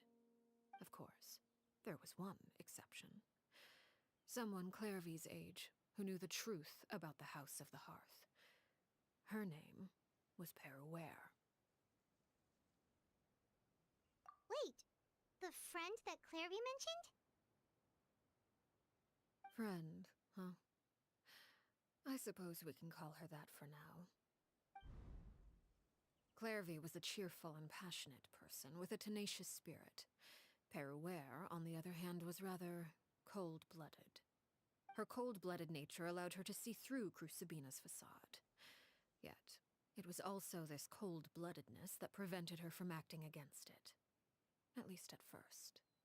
While Clairvy longed for freedom, Peruere was convinced that, amid all the fighting and violence, she would make it until the end. Despite their differences, the two became fast friends, united by their knowledge of the truth. Clairvy told Peruere that she hoped to create a real family, where no one would be killed or sacrificed. There may have been a certain naivete to her ideas, but Clairvy proved her determination many times over. She tried countless times to run away, ask for help, or expose the truth. But her efforts only earned her beating after beating. The only thing that kept her going was her strength of will. Even with her body racked with pain, she would still stand on her tiptoes and open the window at night. she and Perouer would look out at the moon together, a fierce longing for freedom shining in her eyes. But one day that light simply vanished. Oh no. What happened? Her hopelessness resulted from a culmination of things. 10 years had passed. 10 years worth of failure after failure. She and Perouer weren't children anymore, but finding any chance to escape still seemed as hopeless as ever. It was during this time that Perouer suggested a new plan. If escaping was out of the question, why not take down the very person sitting on top of this throne of lies? Mother herself. Clairvy rejected that proposal. She claimed that, as a famous harbinger, Crucibina possessed an unimaginable amount of power. Trying to kill her would have an incredibly low chance of success. Clairvy never gave another reason, but Perouer could see it written all over her face. Clairvy still thought of Crucibina as her mother. Killing her own flesh and blood was a line she couldn't bring herself to cross. If she couldn't escape and fight back, then only one option remained. Precisely. Death was the only way that she felt she could be free. It happened during a duel. When she arrived at the dueling ring that day, her partner turned out to be none other than Perouer, the very person that had stood by her side all those years. It was a fierce battle. But ultimately, Clairvy decided to let Perouer end her life. From that moment on, Perouer's journey was one written in flames. When the rain finally came and washed it all away, there she stood, the sole victor in Mother's endless game of slaughter, a trail of corpses strewn across her path to success. It was the very result she had predicted 10 years prior. Even then, she believed she would make it until the end. She wasn't surprised by the fact that she emerged as Mother's undisputed heir. Rather, her success left her with an inexplicable sense of restlessness. She was unsettled, and there was only one thing that could quell that sensation. Perhaps you two would like to take a guess as to what it was? Crucibina, you mean? But... Correct. This is the place where Perouer killed her best friend. A mere year later, this is also the place where she fought tooth and nail to kill the mother they shared. The moment she acted, any conception of what was right or wrong ceased to matter. It's one of the principles of the house. Only those who survive get to write the rules. Perouer won the battle, and became a harbinger herself. After which Her Majesty, the Tsaritsa, bestowed upon her a new name. Arlecchino. So the Perry Clairvy was talking about... It was you all along. You're Perouer. Arlecchino is just a name you got later. I left that name behind long ago. I must say, hearing it now does bring back memories. After I defeated Crucibina, the moniker of Mother died with her. I chose to forego the title she called herself, and even chose to give up my own name. I rebuilt the House of the Hearth under a new identity. Not only as Arlecchino, but as father. And that is where the story ends. Any more questions? Yeah. Based on what you just told us, Clairvy wasn't a little kid when she was killed. So the Clairvy we met... Was she really a spirit at all? I suppose you could call her an illusion born of flame. Her existence is like ashes to a fire. Something left over in the wake of blaze and ruin. You see, a certain power runs through my veins. It's not unlike a curse. My flames leave behind shadows of anything they consume. The chances of those shadows morphing into a sentient entity are exceedingly slim. Clairvy is a very special case. Clairvy died when she was 16 years old, but what emerged from the flames was her 6-year-old self. Her appearance wasn't the only thing affected. Most of her memories were lost to the blaze as well. Memory is a mysterious thing indeed. Losing a portion of your memories will alter your sense of self. Lose 10 years' worth, however, and it would be like living in the past. Like returning to a version of yourself that never grew up. No wonder Paimon got such a weird feeling when we were talking to her. Perhaps I should put it this way. Clairvy is someone trapped in time. It may seem like she exists with us in the present, but she truly lives in the confines of her own past. So if all of that is true, then you must have known about Clairvy for a long time. Indeed. She's a rather volatile and unstable entity. Sometimes she would look after the children. She's even saved some of their lives. But other times, she would hide from me and become obsessed with revealing the truth about the house to anyone who will listen. Shadows don't have the capacity to learn or grow. Any new information they encounter is quickly forgotten over time. Your attempts to expose Clairvy to sunlight. They failed, yes? The reason is actually quite simple. In Clairvy's mind, the house is impossible to escape, and it is this very perception that traps her there. But no matter. All I have to do is kill her again, and all will be resolved. I don't anticipate so much as a single speck of ash will be left behind this time. Wait! Paimon can understand why you might want her gone, but isn't there another way? So what if she's trapped in her 6-year-old self? She's still your friend! At least talk to her first!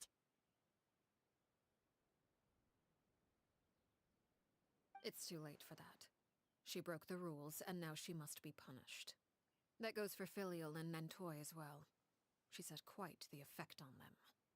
I hope you understand. The difference between Crucibina and myself lies in our formulation of the rules, not our policy for enforcing them. Upholding the rules without question is a trait we both share, because that is how a household should be run. Is this really what you want to do? Whatever could you mean? Don't you want to say a proper goodbye at least?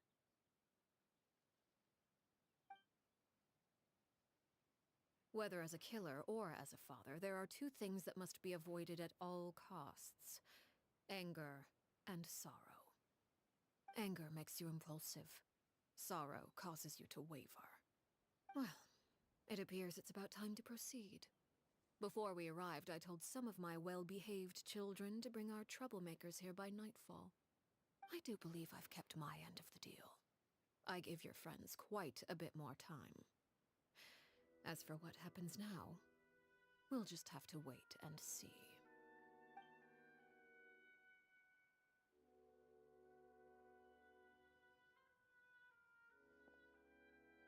Here they are, Father. Ah, you gonna execute him? Seeing something like that would actually be a first for me. Winnie!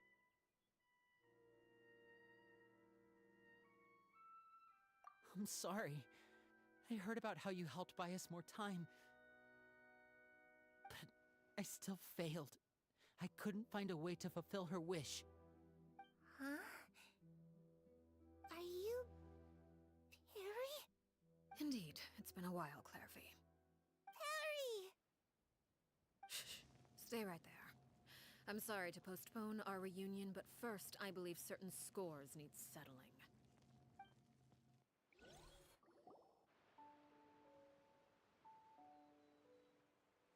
Father, let me explain. Out of my way. Father! You chose to conceal a threat to the house. And for that, you must be punished. Overall, however, I suppose your wrongdoing is hardly the most egregious of the bunch, so I'll deal with your punishments later. As for right now, the more pressing concerns are the traitors among us. By traitors? Do you mean us? Father, let me explain. We didn't mean to. Fultz, why don't you share what you heard? Yes, Father. Secret Midnight Meeting number 3. Participants, Filial, Nantoi, Sato, Toddy. Nantoi clearly said, if only Father wasn't the one who took us in. Sato added, I'm sick of this life. I just want to live as a normal person. Filial was the worst of them all. She called us crazies and said a bunch of mean things about Father. I did not! You're lying! Fultz is trying to frame us! It's not like I'm the only one who heard those things. After that, you and Toddy and a bunch of other people started talking about Clairvy. You were using all those things Clairvy brought up as an excuse to question Father. We're birds locked in a cage. The only way out is to destroy it. That's what you said, wasn't it? You little... You just want me gone, don't you? What did I ever do to you, huh? And you, Sheplo, have you forgotten who stood by your sickbed, watched over you, and changed your dressings? Come on, let's hear it then. What's your reason for all this?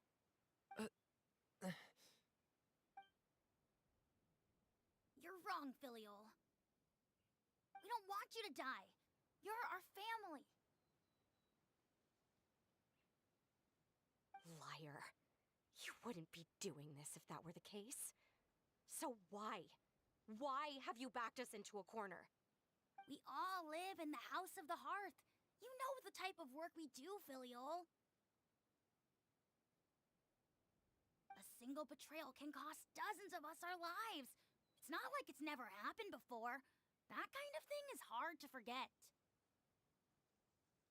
That's why the House of the Hearth cannot tolerate any form of betrayal.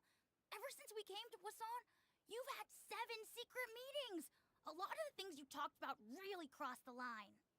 You've been spying on us for half a month? Wait a second.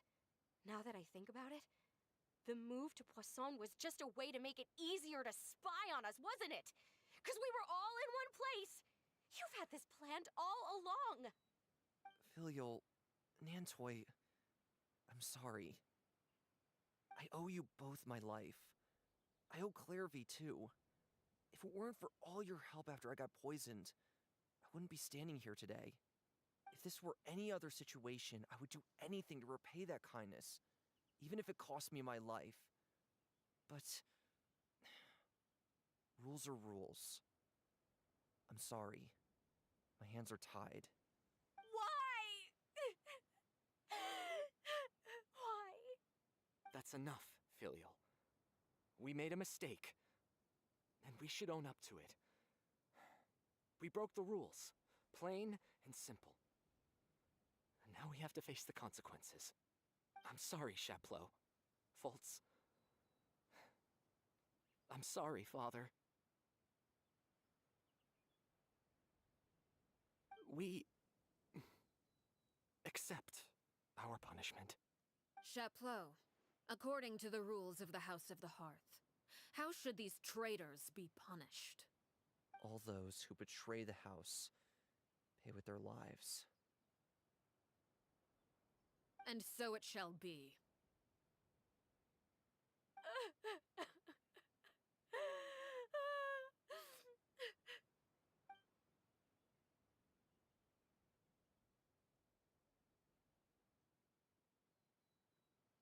Father, please wait! Something you want to say, Linny? Please reconsider, Father. What Filial and the others did, does it really count as betrayal? We all come from broken families. From the very first day we joined the House of the Hearth, we wanted nothing more than to make it a real home. But the truth is, none of us know what a real home should look like. I'm not saying I have all the answers. All I know is this. Killing Filial and the others may uphold the rules, but doing so will only bring us further away from being a real family than we've ever been. So please, Father, please, reconsider. I agree with Linny. Father, please. Linny, you...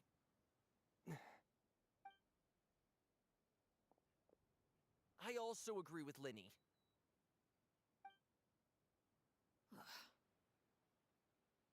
An order once given cannot be rescinded.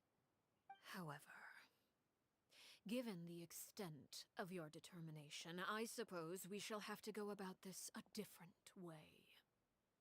Draw your weapons and face me. Our weapons? Father, are you referring to a duel? Precisely. The rules of the house will not be altered. Traitors must be punished.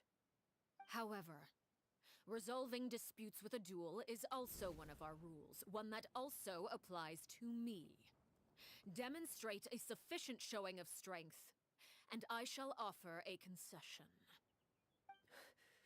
Wait. Beat Father in a duel? Impossible. Father is way too strong, even for Linny.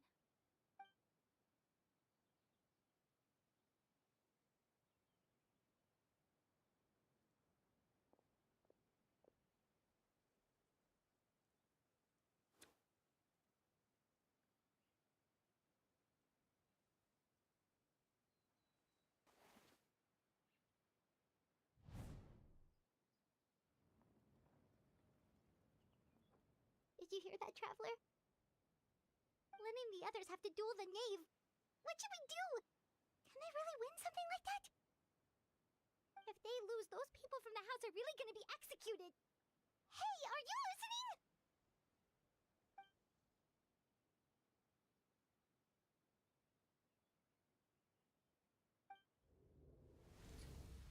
Don't you want to say a proper goodbye at least?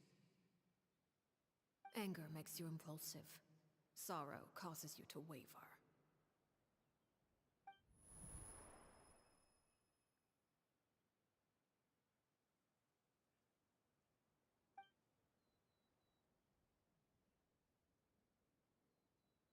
Oh. Looking at that expression on her face, she seems really serious about this. Guess that means there's no chance she's throwing the duel on purpose, huh?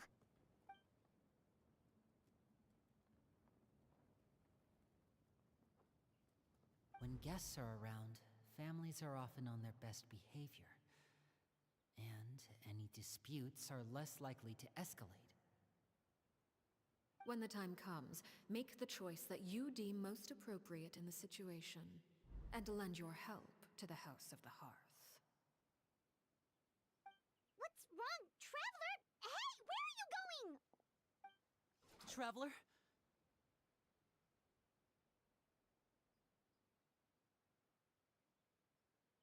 You're asking to join the duel against the knave? I'll allow it. We do have a ready-made dueling ring at our disposal, after all. All I would advise is this. Keep a firm grasp on your weapon, and give it your all. Any less, and you may just lose your life.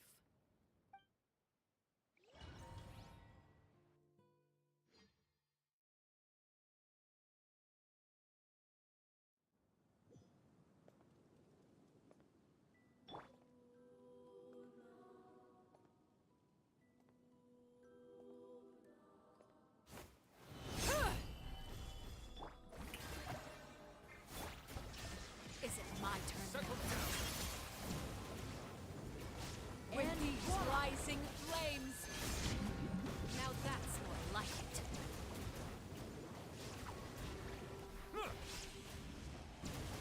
With the fall of darkness, destruction shall rise. Have a taste of purgatory.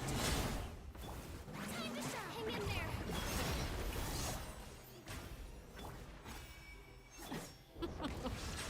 Look at you, trapped like a bunch of helpless animals. Spare your energy. Running isn't little use. Solidify! Try to pace yourself.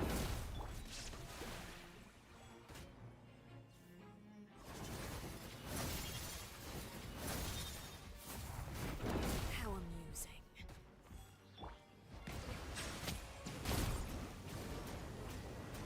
With these rising flames, Now's our chance. not bad. You've proven to be a worthy opponent after all.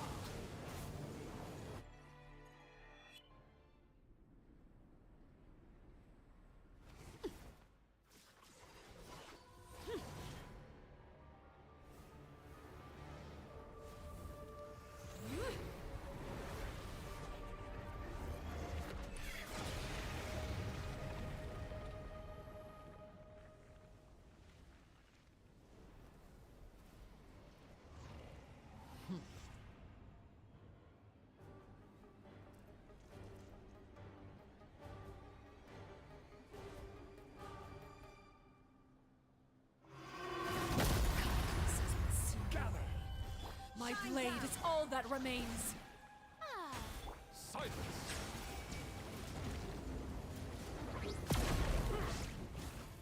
Watch out for Father's movements! Look out!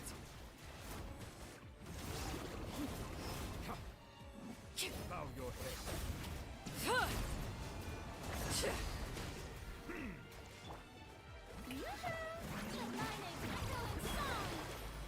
Stabilize! Now's our chance! Over here! Your punishment made manifest. The time begging.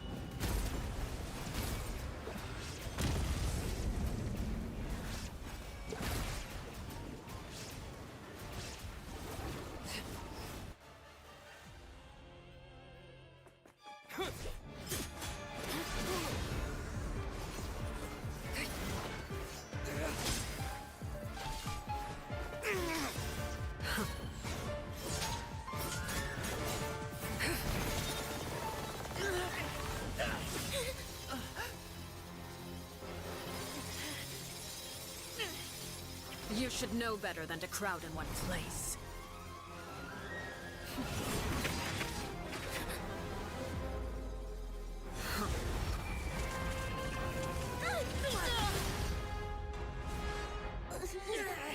Oh, I know.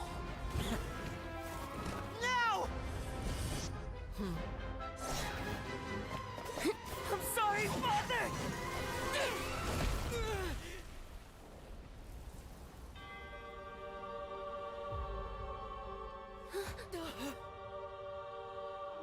Sorry for what? This pitiful excuse for an attack.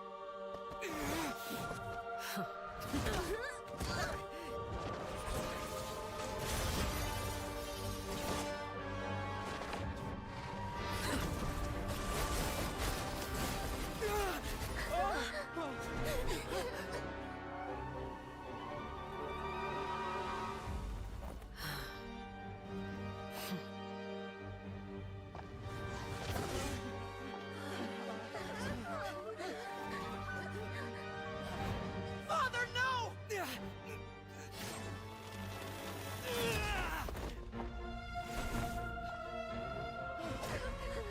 Made it out, did you? You're stronger than I expected.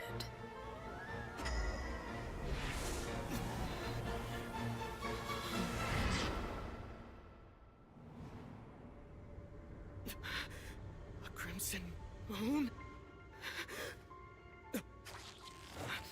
I can't move.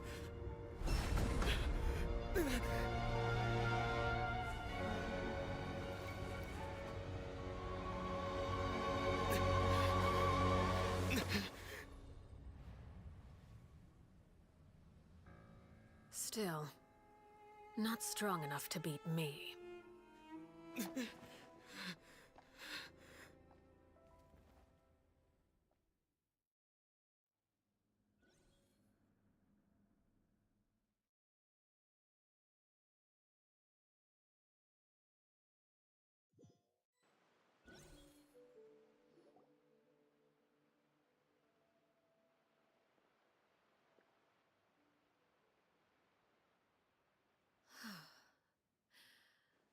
I believe we can end things here. It's not often that we get to enjoy the company of guests, after all. We wouldn't want things to get too out of hand. Brother, are you alright? Lenny! Given that I am the victor of this duel, as agreed, the punishment stands. No! I never thought things would end like this. However, everyone involved in the duel demonstrated a remarkable level of strength and determination. In light of this, I'm prepared to change the method of execution. Elwar, the bottled flames I gave you for safekeeping. Do you still have them? Yes? I wasn't sure what they were for, but I've kept them super safe. I didn't lose a single one. Wonderful. Then, in just a moment, I'll have you administer them. Bottled flames? Indeed. They're the product of a secret experiment. Under certain special circumstances, flames can be extracted from my person and preserved. Once ingested, searing pain will spread across every inch of your body. No harm will come to you physically, but your memories will be burned away. If you can withstand the pain. When you awake, you'll have forgotten everything you know about the House of the Hearth, and will be expelled from the organization. In other words, administering this concoction will kill the version of you that grew up in the house, and give you a new identity.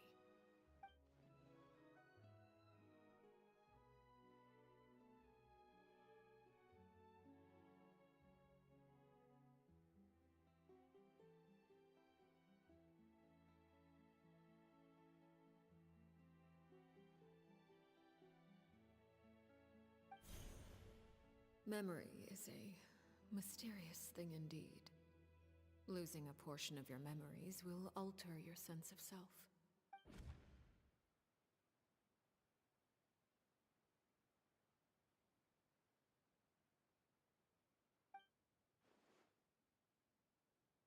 So, you're just letting us go, Father? You misunderstand. Memories are extremely important. Once consumed by flame, the version of you standing before me will die, and our secrets will die with you. So no, I don't intend to just let you go, because the person who survives will be nothing but a stranger. Even so, I won't have to live in fear anymore. I'm sorry, Father. I'm sorry I let you down. But I really... Don't cry, Filial. You haven't left the house yet, so there are still rules to be followed, yes? Remember what I taught you. Anger makes you impulsive, sorrow causes you to waver. Don't let yourself be controlled by your emotions. Of course. I'll remember. Dry your tears, and go pursue the life you really want. Yes, Father. Chaplot, Foltz, Elwar. Take them back to Poisson. And bring Linny and the others as well. I prepared 3 extra vials of bottled flames. As for whether to take them, the choice is yours. Goodbye, children. The next time we meet, I will no longer be your father. Thank you for all you've done for the house. I hope you have bright futures ahead of you.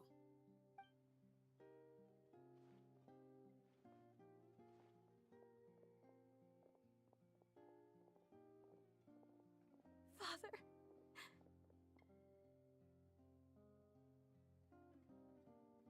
Let's go.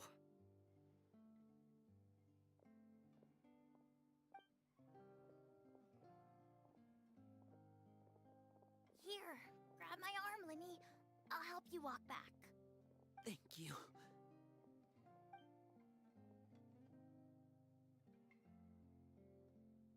Clairvy.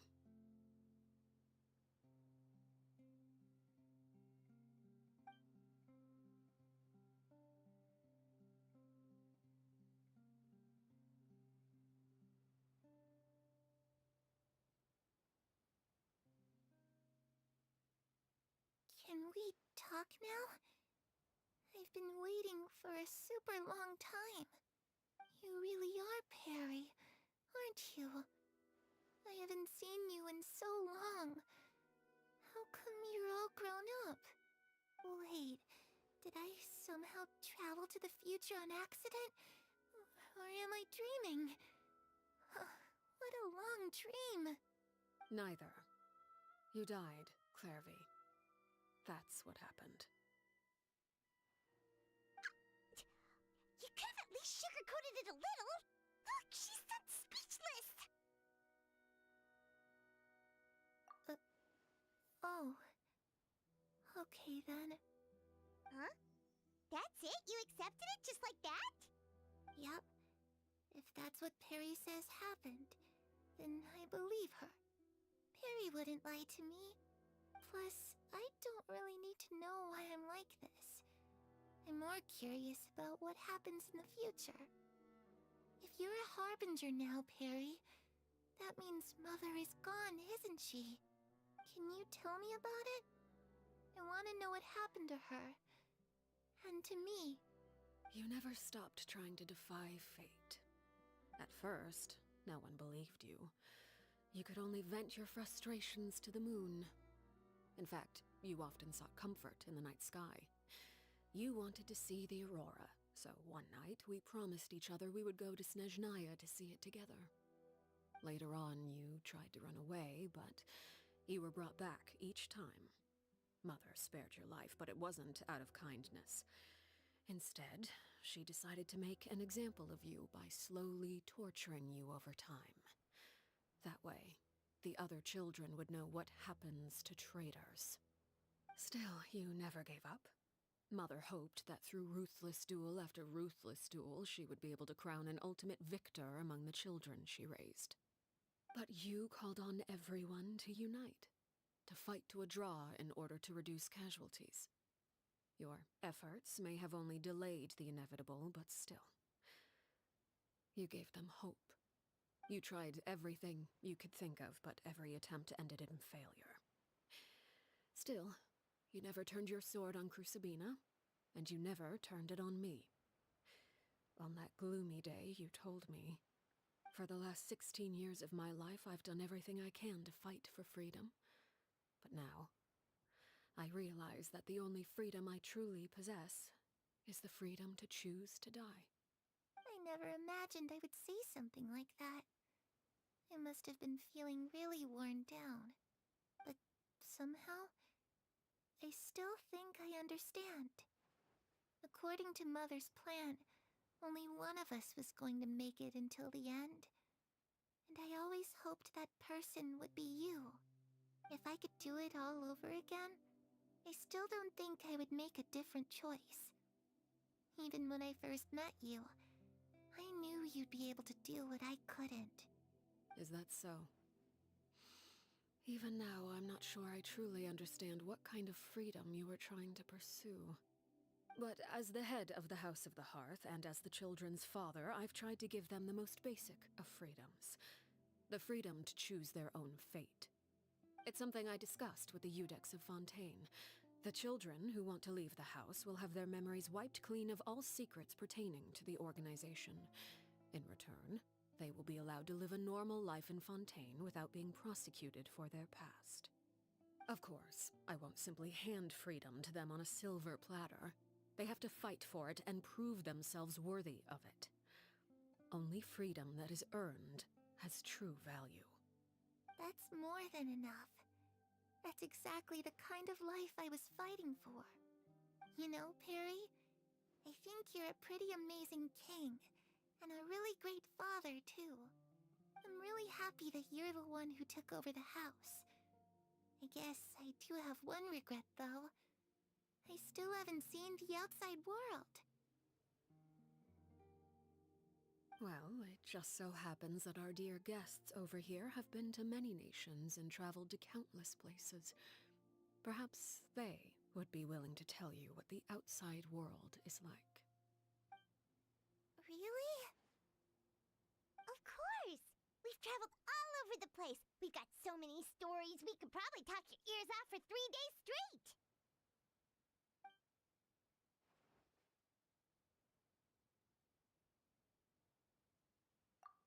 was always too afraid to skip Mother's fighting lessons.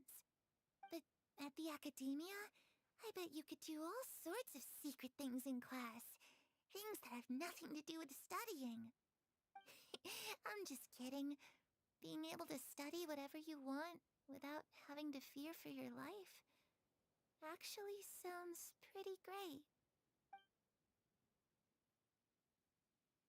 You know, I used to dream of being a bard. Playing the lute while singing into the winds of freedom. Even if there was no one there to listen, I would have continued to sing no matter what.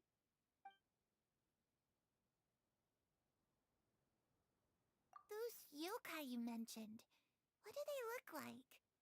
I once saw a drawing of this one guy with horns on his head and a super scary face. Are there any yokai like that? Oh, sounds like you're talking about an Oni. Yep, we've met one, and let Paimon tell you, they're not nearly as scary as they look.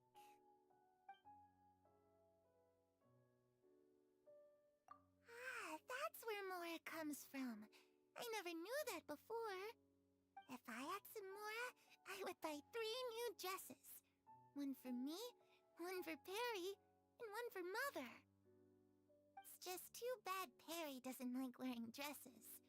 And Mother, well, she probably wouldn't accept something like that either. I guess I'd just have to keep them all for me then. I could wear a different one every day.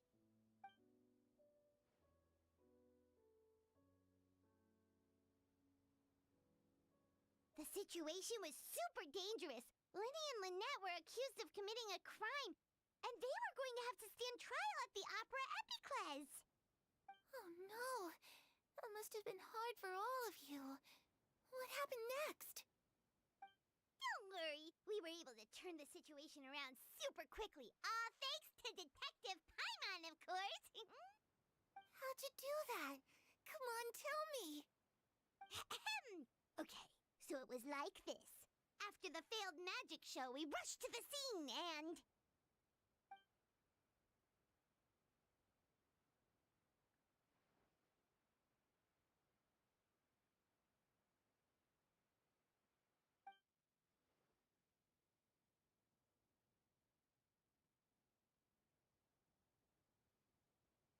Shadows don't have the capacity to learn or grow.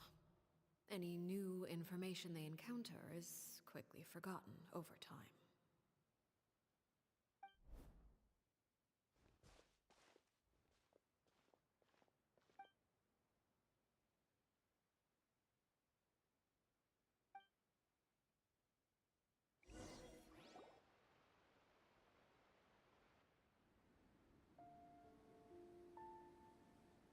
Clairvy, you've worked tirelessly from the shadows to overthrow the House of the Hearth. Now, by my authority as the Knave, I shall announce how this matter ends. You are hereby expelled from the House of the Hearth. You are no longer tied to this place, nor are you bound by its rules. You're saying that I can finally leave? I get to experience the outside world as well?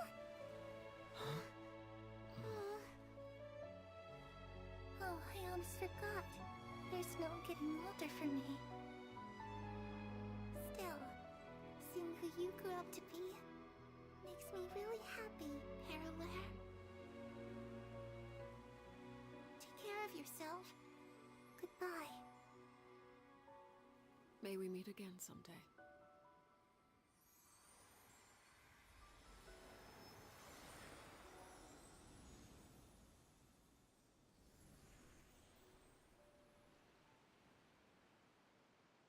Clairvy. She left so soon. Paimon didn't even get to finish her story. I also have certain sentiments left unsaid. I wanted to tell her that the aurora I saw in Snezhnaya was just as beautiful as the ones in the pictures. But a shadow's memories reset at dawn. Had we delayed any longer, we wouldn't have had the time to say goodbye. Whatever regrets may linger, Let them be lost to the coming of a new day. Father? It's Linny! Hey, Linny!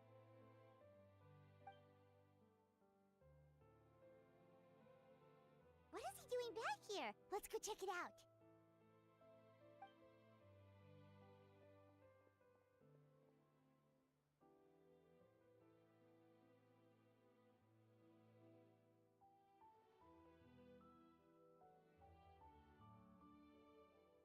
Father, the bottled flames have been administered.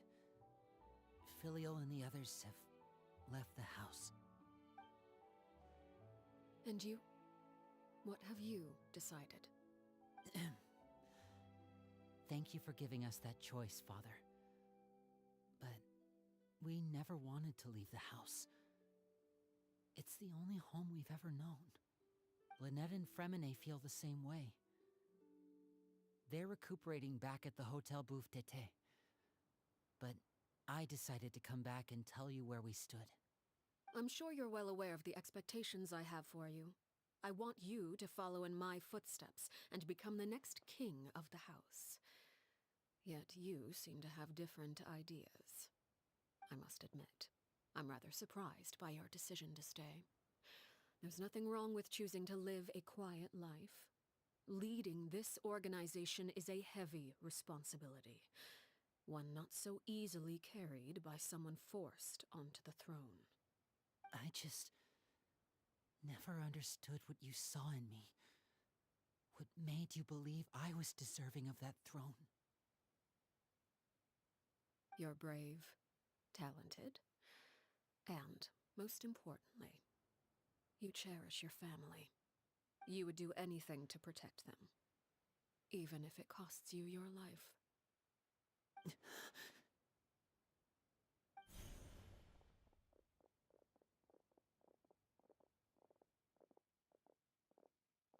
Speaking up back there was so brave of you, Linny. It's all thanks to you that we were able to convince Father to back down. You're a hero, Linny. Hero. Father is the real hero. Had Father gone all out during the duel, there's no way I would have walked away with my life. She must have had it all planned from the beginning, from the very moment she suggested a duel. I'm not deserving of that title. I'm not strong enough or smart enough. You're wrong. In my opinion, all you need to be deserving of the throne is conviction and the necessary strength to act on it. We may have different ideas of what it means to be a family, but you can hardly be said to lack conviction. What you truly lack is strength. For someone of your talent, though, that's something that will come with time. Even without that strength, you still chose to face me in a duel, even though the odds were stacked against you. That capacity to honor your convictions is what I truly see in you. Father. No one knows what the future holds, what tragedy or triumph may be in store. Being at the head of this organization requires the strength of will to face whatever comes. Caution will only hold you back. If reaching a certain standard were required to go after what you want, I would never have succeeded in killing my predecessor. Back then, there was still a considerable gap between our abilities. Strength may decide the ultimate victor, but those who let a lack of strength dictate their decisions or undermine their convictions will never be worthy of the throne. I understand, Father. Thank you.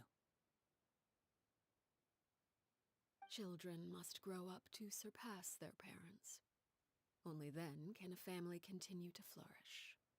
The road ahead is not an easy one, so I'll ask you one last time. Are you certain you want to stay? You've done so much for me, Father, and that kindness must be repaid.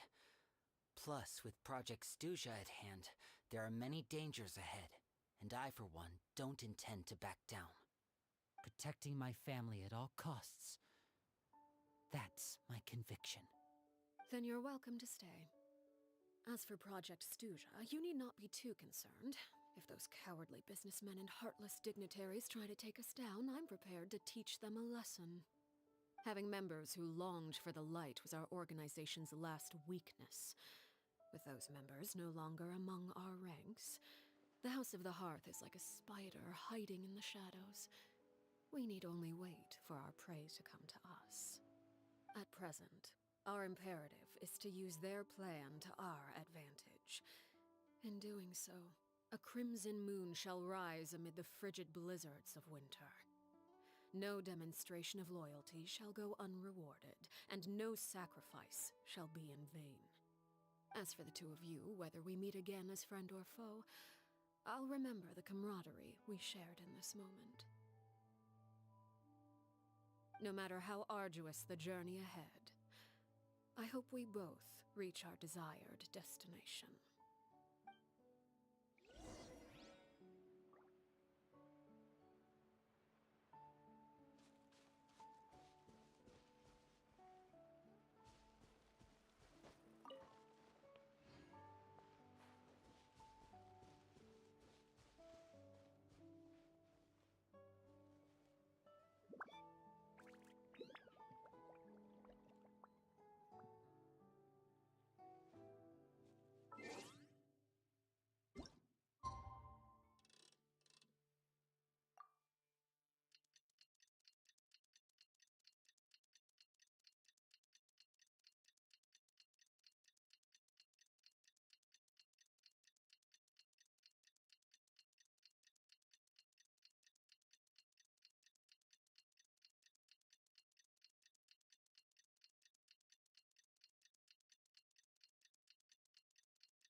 Didn't Linny say that Lynette and Fremine were recovering at the Hotel Bouffe d'été? Oh, Paimon wonders how they're doing. Maybe we should go check on them.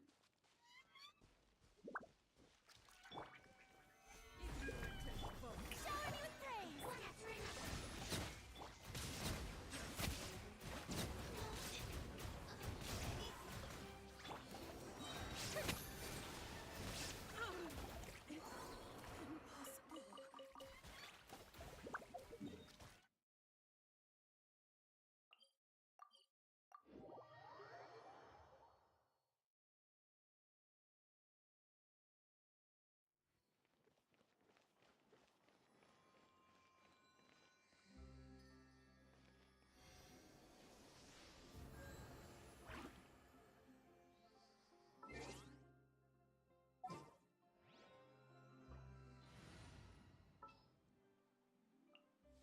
Didn't keep you waiting, did I?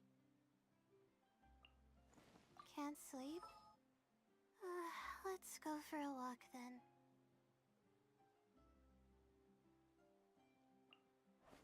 I charge a higher rate to meet outside the office.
Lynette? Fremine? How are you feeling? Much better. Whew, what a relief! What about you? Are you feeling all right? I knew you'd come out unscathed. Us, on the other hand, well, we've been bedridden for 2 days. I couldn't even turn over. Oh, and I wanted to ask, is Clairvy gone? Linny and the other members have left Poisson and returned to the House of the Hearth. According to him, there haven't been any more sightings of a spirit roaming the house. I see. I'm glad. Father came to check up on us 2 days ago and told us about what happened with Crusabina and Clairvy. Actually, I've met Crusabina before.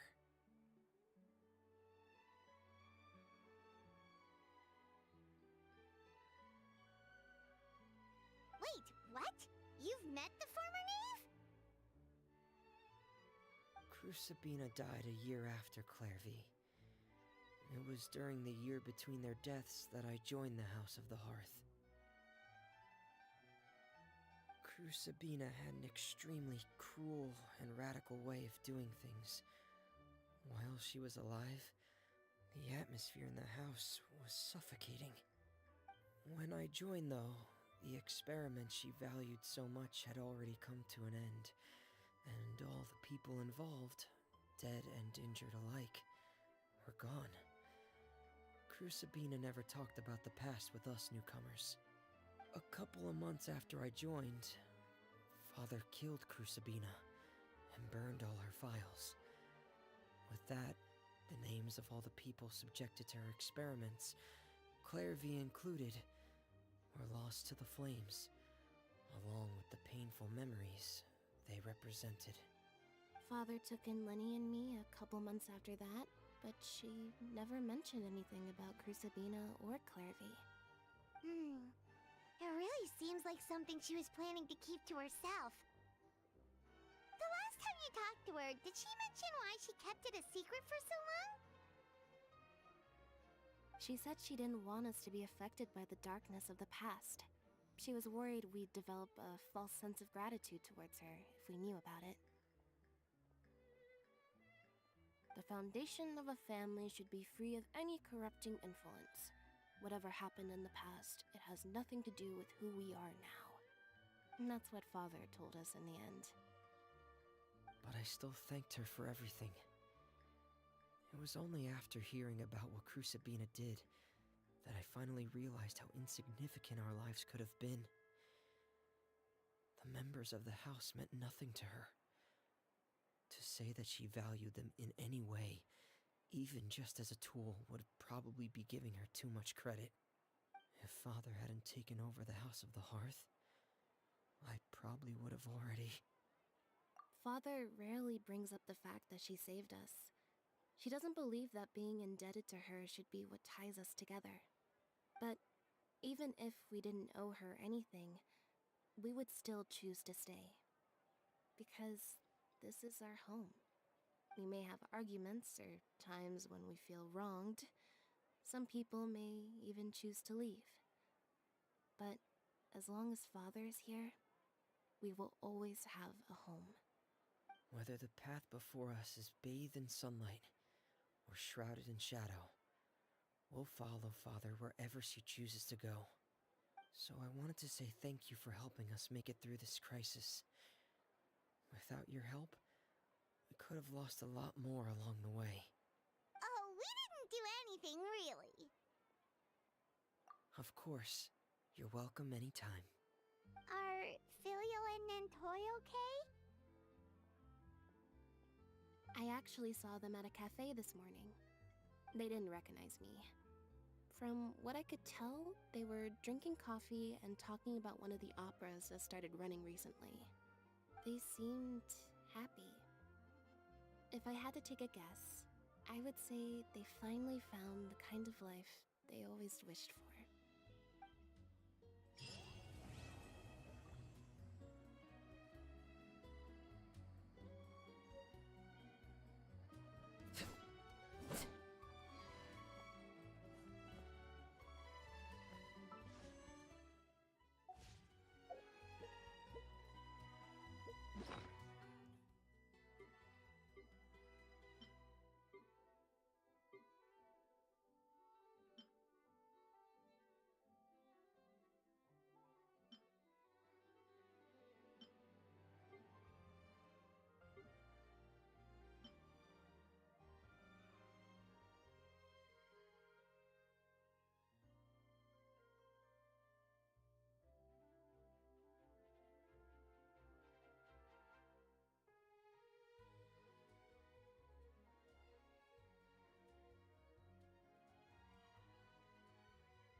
Exercise caution.